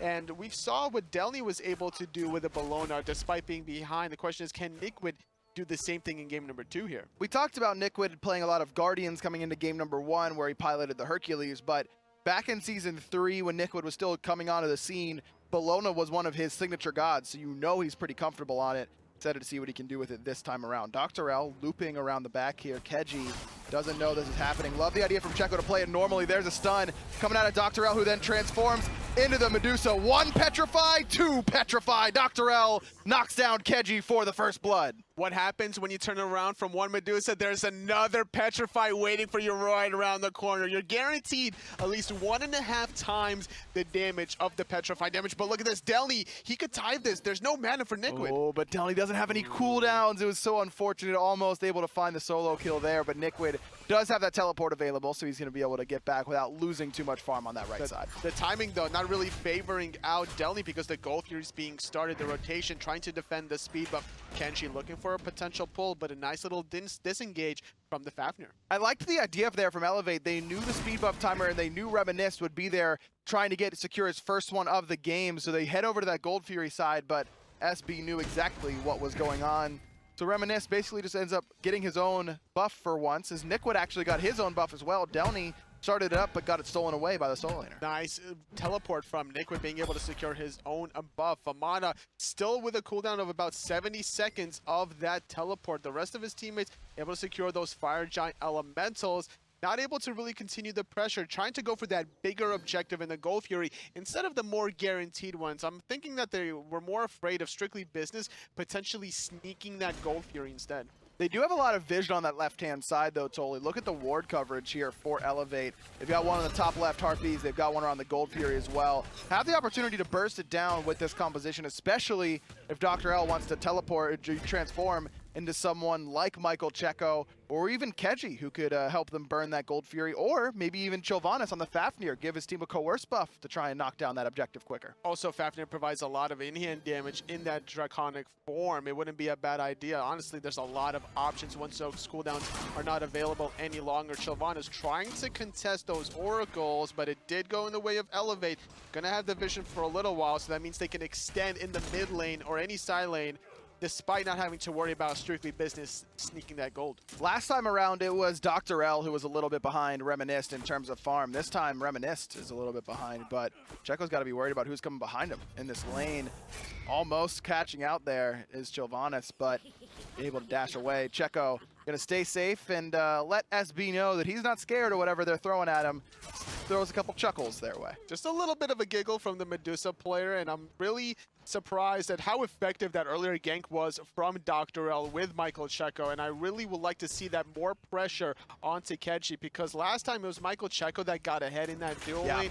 This time it's been the opposite story. Keji's that one level advantage because of just how much pressure Elevate has been putting in that soul lane. Gold Fury down to about 50%. Reminisce still in the mid lane trying to handle it. There's the ultimate on Barada, but the Gold Fury gets leashed away. It's completely healthy. Chilvanus up into the Draconic form, but everyone from Elevate just decide to back up. I'm a Monster was used there by Mr. Teep to try and steal that Gold Fury away, but it just went back to its pit. No one was in leash range. Elevate used 2 ultimates, while as Strictly Business only invested 3. Delny trying to contest those elementals as the Fire Giant is spawning at the 10-minute mark. Still a relatively good game for Elevate, getting off to a nice little early start here, but no real response from Strictly Business as they're able to hold on to the Gold Fury, but not able to make any offensive plays quite yet. Oh, no one really in position right now to defend this, Toli. Mr. Teep is close, but doesn't have that I'm a Monster. Dr. L immediately goes for him and gets those purification beads with the 3 aspects. Keji's here, but also doesn't have that Desert Fury. Dr. L uses the Changeling to turn into Medusa and force out Keji with the Petrify. Gold Fury goes down in favor of Elevate without any real bloodshed. Great zoning and great vision on that solo lane, recognizing the fact that Nickwood was still there without the teleport at that time, was able to invest all of their resources onto that Gold Fury. Dr. L even investing into that Medusa to be able to zone out Keji. And with that Portal Demon, at least Strictly Business get a little more gold in their pocket. Delny almost got the objective and the kill on the Nikwid, but that meditation coming out from Chilvanis saves the life of his solo laner, who almost has the chance to get a meditation of his own if he so chooses, though could be Thorns like he went for last time around. Again, this mystical male build when you're behind is it can be difficult to finish off, though we saw how big of a power spike it was for Downey in game 1. And this time, Nikwid going to try and get the same sort of boon whenever he finally finishes it off. An aggressive option for Nikwid, but even more aggressive is Dr. L going into the Doom Orb out of the jungle. Normally we see this in the mid lane when the front line pressure is available to make sure that you're not the one that's taking a lot of damage, but out of the jungle, sometimes it's you that's required to initiate, and that's a lot of confidence coming from Dr. L, especially considering he used to be the soul laner that was playing a lot of Warriors and Guardians, now playing a squishy mage. Yeah, the Morgan with Doom Orb, just one of those. Morgan sometimes fills the role of initiator out of the jungle almost, using that stealth and getting in there with the stun. Doom Orb not going to be able to save Dr. L's life in terms of any protection. Most Morgan jungles we see go for a kind of bruiser hybrid build, a lot of boots into Dynasty Plate Helm into Voidstone sort of options, so definitely a risk here for Dr. L, but on the plus side, the Morgan does a gross amount of damage. She can really burst in the late stages of the game. Dr. L is trying to get there a little bit sooner than most Morgans do. Absolutely. The risk versus reward has certainly paid off thus far for Dr. L, is that he has that one kill on Takechi in that gank, in that dual lane, as well as helping out get that Gold Fury. Not to mention, with the amount of burst damage coming from Dr. L, he could also look to go for a tankier option once he goes into that ultimate. He has so many Guardians to choose from. The other thing is that in the jungle, Doom Orb, you don't have a wave to farm up consistently. You're only getting a couple. There's a stun on a Reminisce. They had the knock-up as well. The backfire, not quite enough to knock up down, but Baronic was looking for the ult. Can't quite find it. Reminisce going to be able to get out of danger thanks to that meditation again from Chilvanis. But Reminisce does have to back, which gives Elevate a 5-on-4 advantage in the solo lane. Meditate being popped by Kenshin. Downey going into the big baby, and just like that, strictly business, they couldn't contest that tier 1 mid tower. 500 more gold goes the way of Elevate. Their gold lead now about 3,000, despite only having one kill. Just all around the map, the objectives seem to be going Elevate's way without SB really saying much about it. All calculated tactical maneuvering just to apply a little bit of pressure onto the jungler, getting him out of danger, and with a one-man disadvantage, strictly business didn't want to commit in a 4-on-5 disadvantage, allowing Elevate to get that 500 gold.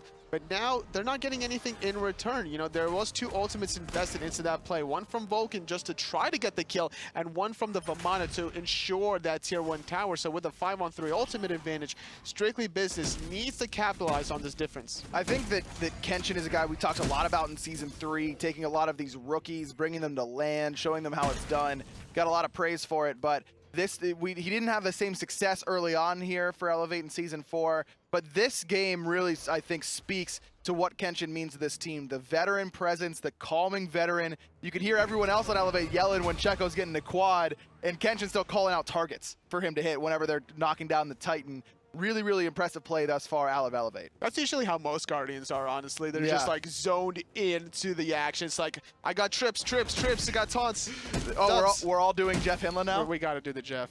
I love the trips and the dubs. It's just like, that would hype me up, man. If I just heard trips coming through, like I'm playing Zeus, something like that, and you get the trip taunt, I'm in, bro. It's like you're in a casino and you're pulling down the lever. Yeah. Yeah, dude, Jeff should come and cast my casino playing days. Those are gone though, because no more casinos for me, at least for now. Right now, Elevate up 1-0, 15 minutes in. Not a lot of fighting in terms of player damage or kills on the board, but quite a bit in terms of throwing their weight around the map, and Elevate has certainly looked to do that early and often. Their team comp, at least according to my man Mr. Tully over here, is favored in the later stages of the game, so the fact that this is playing out pretty slowly is not a bad thing for the team in blue. Especially with Kenshin having this Rising Dawn to mitigate a lot of the damage from strictly business. A Meatball not on the mark to be able to steal away the red buff, but posturing around the red buff and the Gold Fury is Elevate with it now respawning. Actually, that Meatball knocked the red buff out of leash range and made it immune, so even though Baronic doesn't get it, almost made a cheeky little play. That Doom Orb, only 39 stacks, and Dr. L hasn't been dead or, you know, getting those stacks reset. It's just taken him this long to get up to that number. And again, it comes back to the fact that there just isn't a consistent wave for Dr. L to farm up with that stacking item. So still trying to get the most out of his Doom Orb. Gold Fury gets looked at by Strictly Business, but again, just without an advantage, this is a tough call to pull this objective against a team that has a slight lead against you. The gold deficit and experience catcher finding the pull onto Nickwood, taking a lot of damage from that meatball. Backfire getting rooted into place, but going into Dr. L, into the Bologna. Eagles rally in the backline. Mr. T, Reminisce having to go in the air. Oh, Nickwood's gonna fall. Number 2 now for Elevate as they march on down the middle lane. Chilvanis gets exploded by that Dark Omen from Dr. L. 2 fall, the tier 2 tower in mid likely to follow as Elevate continue to blank Strictly Business. Keji finally shows up to the party, but it's far too late. Way too late. Great recognition from Dr. L going to this aggressive frontliner Bologna. We were talking about just how squishy this Morgan really is, but when you're going into the Bologna, it doesn't really matter, especially when you're going into one that has these items available to you. The Eagles rally, you're using the aura now from your opponent to your team's advantage, so Delny and Michael Checo get those protections and damage. Teep has to beat and get away, just watching Elevate secure another Gold Fury, number 2 in this game. I think that brings him to 5 or 6 total in this set. Elevate's objective control has really set them apart from Strictly Business so far in this quarterfinal matchup. 6,000 gold in the lead now. And this is a difference of a 6,000 goal lead this game compared to the last time that they had this kind of a lead, which was about the 24 to 25 minute mark. Elevate are really escalating this game at a very rapid rate with Portal Demons still available. This is going to be the next option. Look at how much HP Dr. L just got from one back. He was sitting on that fortified scepter for quite some time. Backs, gets the ethereal staff complete, and almost finishing off what's likely to be a Polynomicon. Scary stuff now that Morgan's gonna hit even harder after finishing off those Doom Orb stacks. Nickwood gonna eat the stun coming out of Dr. L as the rest of his team focused in on the Portal Demon. Kenshin there, trying to get into it. Let's take a listen to SB as they try and take the fight to Elevate. They're gonna get it.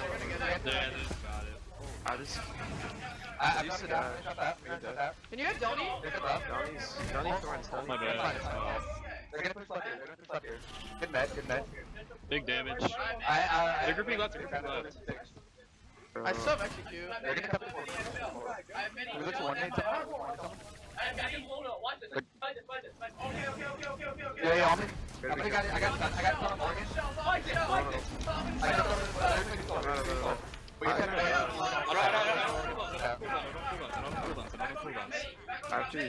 have book. I have execute, but Checker's not even low enough.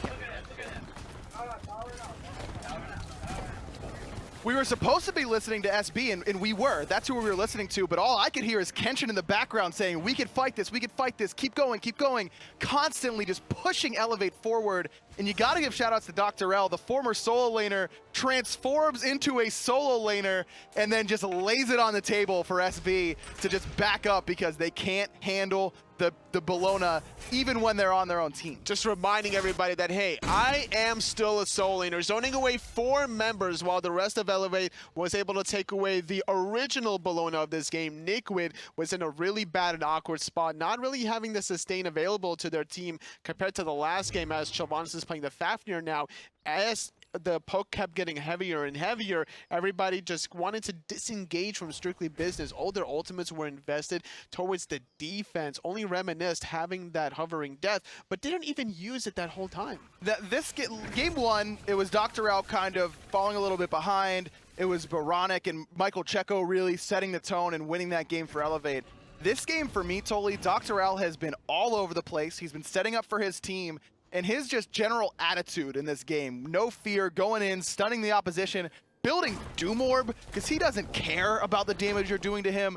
I absolutely love this game out of Dr. L. The trust in your teammates has to basically go so far to like the next Cosmos to invest into a Doomorph out of the Morgan jungle, because what if you die then? Where are you getting your stacks? But it doesn't matter because of the early start coming out of Elevate. They were able to successfully constantly invade the speed and the blue on cooldown for at least the first 2 to 3 times, and that's what really shut down Reminisced and Niquid in the early stages. Tier 2 towers traded out on the left and right by Elevate and SB, but Keji's in a lot of trouble on that right-hand side. Chased down by Delny. The Aegis buys him a moment. It does have the purification beads on cooldown as well. 20 more seconds till those are good to go. Look at Baronic wrapping around the back. Delny gets impaled there. Desert Fury coming out from Keji, but he's trying to do as much as he can before he falls. Delny ultimately does chase him down. Baronic helps knock down Teep as well. Both fall on that right-hand side as SB still without a kill. 6-0, 21 minutes in. Elevate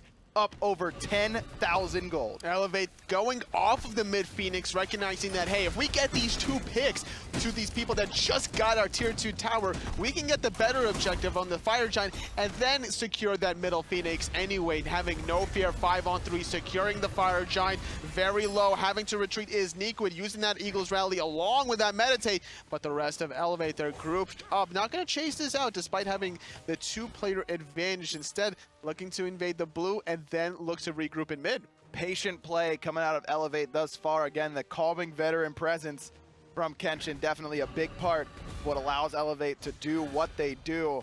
Right now, they're trying to move on and play in that semifinal match. They'll be awaiting the winner of Obey and Optimus Gang if they can close out this game. With the way it's been going, it looks pretty likely. SB does have an opportunity, though, if they can win a couple team fights in the later stages of this game. That right side Phoenix is exposed totally. And sometimes when you get really deep into the game like this, well, not like this right now, but like we saw in Soar and Rival, all it takes is one team fight win to really knock down the Titan. That's true, especially when you have a late game with damage. If you survive a team fight while deciding your opponents, it doesn't really matter if there's 4 towers remaining. You just go down that right-hand side, the Titan exposed. After that, Phoenix gets demolished, and there goes the victory. But getting to that point is going to be difficult because Strictly Business are going to have to deal with a 13,000 gold deficit and a Fire Giant gathering of Elevate. Baronic and Checo both have red buffs available to them as they they siege down this left side. No more towers remaining anywhere on the map to defend SB's base. They got to rely on the Phoenixes and the Titan. Niquid has a lot of HP in that build, but Checo doesn't really seem to care. He's got that crit anyways. No chin size for the Hunter, who has had a much more quiet game than game 1, but not in a bad way. Sometimes you just win the game in different ways. Don't have to do the same damage every time. A lot of damage there onto Chilvanis. Baronic certainly swinging at this stage of the game. Nice little slow from Delny. Not wanting to commit quite yet until the wave crosses that line on the left. Chilvanis using the ultimate, diving the backline is Niquid with the Eagles Rally, trying to defend. Dr. Eldo taking a lot of damage. Vulcan over the top, not really connecting on anyone. But it creates enough space for the left side Phoenix to fall. Dr. L finds number 3 as he finds Niquid with that kill. Aegis saves the life of Checo from that I'm a Monster. Dr. L in trouble from the dunk down from Reminisce, but not enough to find the kill as SB still with a big old goose egg in that kill column thus far. Left side Phoenix down. Still 4 members here from SB to defend this mid Phoenix though, But it's still Kenshin with his Scarab's Blessing. Didn't really respect the damage out of the Thanatos, taking a lot of damage. Pulled back in is Keji, but focusing the mid Phoenix. Checo finds it. The meatball knocking out the Honor. Nice and spicy. Baronic finds number 8. Reminisce finally puts SB on the board as Checo bites off a little bit more than he could chew. But only one structure remains standing, and that's this right side Phoenix. Kenshin does not have that ultimate any longer.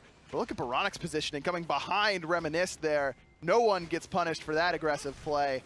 SB trying to hold off the siege. Elevate looks like they still want this. They want it, but they don't have Michael Checo for another 30 seconds. That's a lot of damage that's not going to be available for this right side Phoenix. Delny leading the charge, diving the backline. Is Niquid getting stunned out in the blotch, knocked up as well, having to retreat. Kenshin is in execute range. Reminisce finds him. Number 2 for the jungler. Delny zoning away the rest. The Vulcan ultimate out of Baronic is big, but not big enough. A nice root crush combination from Teep forces out the Aegis, and Baronic, Dr. L, and Delny forced to turn tail and run. They get no right side Phoenix damage, but both in the mid and left. couple kills, but not enough to finish off the game. Trading out Kenshin for realistically nothing in advance, just going for a damage check, I think, more than anything else. If they win that fight, they win the game without Michael Checo, but they don't really lose too much. Only Kenshin down for another 10 seconds, but the difference between Kenshin's respawn timer and Fire Giant is about 55 seconds. So plenty of time for Elevate to regroup around that objective and snag that Portal Demon away, giving them an extra avenue back if they get low in any given engagement around that right-hand side. I don't mind that call from Elevate to try and push that Phoenix because they do have Dr. L, who has the Polynomicon. They can really augment that tower push from a distance, not the usual physical assassin who has to get right up next to that Phoenix. You've got a couple members with the ranged auto attacks. Double Obsidian Shard as well as a lot of damage with that Fire Giant buff. Either way, Elevate doesn't get that right Phoenix. They will get this Portal Demon Fire Giant due to respawn in just about 20 seconds. And with this portal, able to go back to base to pick up some of those 500 gold potions, along with the Sentry Wards, it makes it very difficult for Strictly Business just to leave their base. Both their left and mid lanes are exposed. Fire minions constantly flooding down the lanes, having to defend that by at least one person per lane means only 3 people from Strictly Business can realistically defend this, at least safely.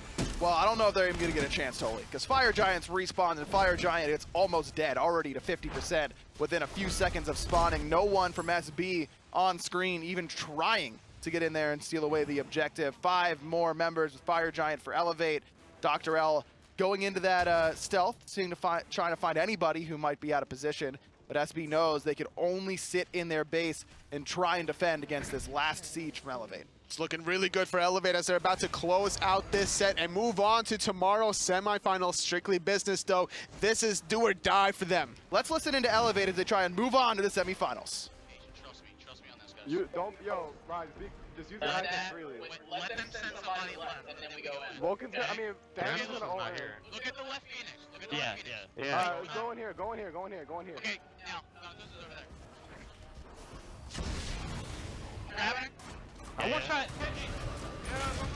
Hey. Come on. Let's go. I bet it. End the game. Let's go. Let's get it, boys. Clean. Okay, that hurts a little bit. Still have hope. Bottle. Nah, you're coming out of there. Alright. Easy.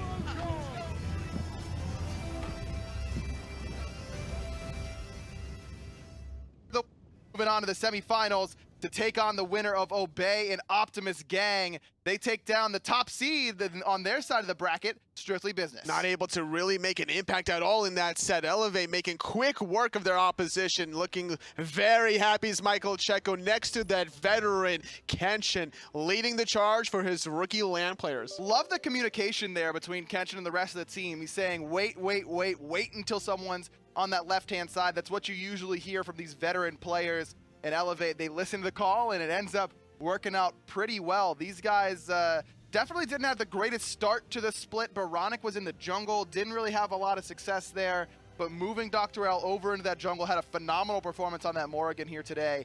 Really shows that Elevate is still on the up with this team. Very impressive play from all of Elevate. Really surprised to see just the diversity of the options that he went for with the ultimate, between the Medusa, into the Bologna, even the Vulcan at the end there for even more spicy meatballs. Always ready to bring out something interesting as Elevate. Well, they've got another set to do. That's going to be tomorrow for the semifinals. But how exactly did they move on?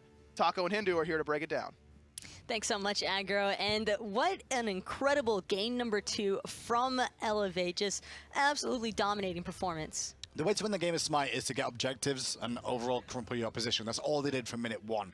Right from the get-go, they just focused on objectives time and time again. Wasn't many kills in that game, but what you are doing is putting the Thanatos in the back foot the entire time. And the Thanatos in the back foot, he can't allow his team to get established. Keep rotating around the map, look for the objectives, and that's how you win the game. And that was probably one of the most noticeable factors as far as Strictly Business was concerned, was you pick a Thanatos, but you don't have any other pressure from the early game to really help him snowball along with a lead like you would want to try and establish. But But watch snowballing this. I was going to say, the only lane that could have had pressure was this duo lane here. But the fact that there was 2 Medusas in the lane because Dr. L turned up there, and then there's just continued this game going forward to allow Elevate in a dominant position. And Checo, again, showing up once more on this Medusa pick, absolutely dominating. And alongside of Dr. L, both of the way that they just synchronized their ultimates, utilized every single bit of their kits was just beautiful to watch. And there's not much you can really talk about Strictly Business here, because Strictly Business this game, they didn't have anything to really talk about. No anti-heal to do with a mana whatsoever in that composition until very, very late on. The draft as well, you talked about Thanatos there, and like he didn't have any pressure to really make anything happen for them. And they were only reactionary to everything that Elevate were throwing at them. But the bad news is that Elevate had such a big lead that when they were trying to react, they were always too late. Yeah, it actually took 27 minutes before anybody on the side of Strictly Business, and that was reminisced actually on the Thanatos, who started, it looked like he was trying to build into the Brawlers. I'm not actually certain, considering he never got the chance to finish it off, since Elevate was just completely manhandling Strictly Business the entire time. Exactly, in 22 minutes in that game, we had three Gold Furies and 1 Fire Giant in the way of Elevate. Meanwhile, Strictly Business had nothing. They'd not even got a kill by that point. And that's just one of those games where you can't even look at one of the objective calls because there was no contest of those objectives. They all just went to Elevate for free. And we talked about the itemization and the lack of anti-heal as far as Strictly Business was concerned, but how did you feel watching some of the items that we saw coming out for Elevate? For Elevate, I mean, there was a little bit out there for the most part. Dr. L going for that Doom Orb. I mean, it didn't hurt him in the long run. It took him a while to get it stacked, and it's one of those things that you're feeling confident, so you pick up a Doom Orb and try and run with it. Could have been punished, but it wasn't at the end of the day, so that's okay. There was opportunities, though, the Strictly Business could have looked at to get back in that, like focusing the Morrigan's Doom Orb stacks to make sure that item is not useful. Well, confidence and momentum certainly went the way of Elevate the whole way through, because even though the kill count ended up being low by the end of the game, you don't really have to worry about that when you have a Vulcan who has so much objective control, and that was really the main thing that I noticed for Elevate, and probably the primary reason why Baronic kept opting to pick up the Vulcan was so much objective control. You just can't fight into that. Yeah, with the turret, it allows you to get a lot of room to reposition yourself. The turret can actually tank for you, but it also creates a window that the enemy can't really come into without taking 3 damage over and over again. Vulcan's zone control is fantastic. On top of the ultimates is secure. And I mean, I just have to point it out again and again. Not only was Baronic able to be such an annoying nuisance with the meatballs flying everywhere, but the setup that he had from his team as far as support play is concerned, I really just want to emphasize on that, because consistently those Khepri revives just completely stopping any sort of tracks. Because typically when you see the Khepri Resurrect go, that's gold, like that's a green light completely for Thanatos. But every single time we went into the comms and we actually listened to Strictly Business, he's just like, I still have my execute, I still have my execute, but he had nobody to execute on. And when you can't use Thanatos, what else are you meant to do? I know, that's the worst issue, is that you are Thanatos, but if you don't have pressure, you don't get the damage off, you can't use the execute valuably to actually counteract the Khepri one. And most of the time the Khepri one wasn't even needed anyway. Well, I mean, just overall, again, Elevate, well played, excellent job knocking out the second-seeded team coming into this SCL Spring Finals, but now that will spell the end for Strictly Business's run for the Spring Split, and I'm sure that they are more than excited about their win this time around. And so without further ado, we actually have Kenshin alongside of Aggro to break it down. Thank you very much, guys. Kenshin, congratulations, #1. They said it on the desk right there. SB was the 2nd seed out of North America coming into this. Did you guys feel confident anyways in this matchup? We felt confident the whole time. Once we saw that SB was the team that we were going against. Not, you know, it's just confidence. We just felt really confident that we could take them. You know, our seeding was pretty poor. We didn't have the season that we wanted. Yeah. So knowing that SB was definitely the best we could have pulled out of that, we could have, you know, been 8th and got Astral or something like that. So it was good for a confidence boost, and we're feeling pretty good headed into tomorrow now. I mean, you were talking to me right before this interview about how SB, they've got 4 LAN rookies. You're a guy who's been to a ton of LANs, probably near the top in terms of console players who have been to LANs. Yeah. How do you convey to your team that, you know, they might be nervous, and how do you take advantage of that? That's exactly, our draft reflects that exactly. We said, okay, this is their first time at LAN. Sure. We're going Cabrakan, we're going Bologna, we're going Khepri. We're going to go as aggressive as we can. make them nervous, make them jittery, and just force the issue as much as possible. I mean, but there wasn't a lot of like in their face aggression in game 2. It was a lot of come in and fight us, but they didn't seem to want to, so we'll just take objectives instead. Is it difficult to kind of change strategies on the fly like that? Yeah. It was weird because game 1 they had the Sylvana, so we were always concerned. You know, can we keep this fight alive long enough and fight into the Sylvana's heals? Because we weren't able to burst them just yet. Sure. At the very beginning, because we need Vulcan to get online. You need the Kabrakan to get a couple items to burst them down. But once we had that going, we had the Kabrakan aura. We had the triple auras on me. We were just too tanky. They couldn't kill us with the Zeus. I had the shell rolling. Yeah. We survived any hard initiate that they put down, and we just went right back in strong after we meditated. Well, you talked about how the beginning of the split wasn't exactly where you wanted to be. You guys had some different role swaps. Talk to me about Baronic in the jungle compared to how he is in mid, and the same goes for Dr. L. What's he like in the jungle now that he's gotten a little bit more comfortable there? Absolutely. I'll start with Baronic. Baronic jungle.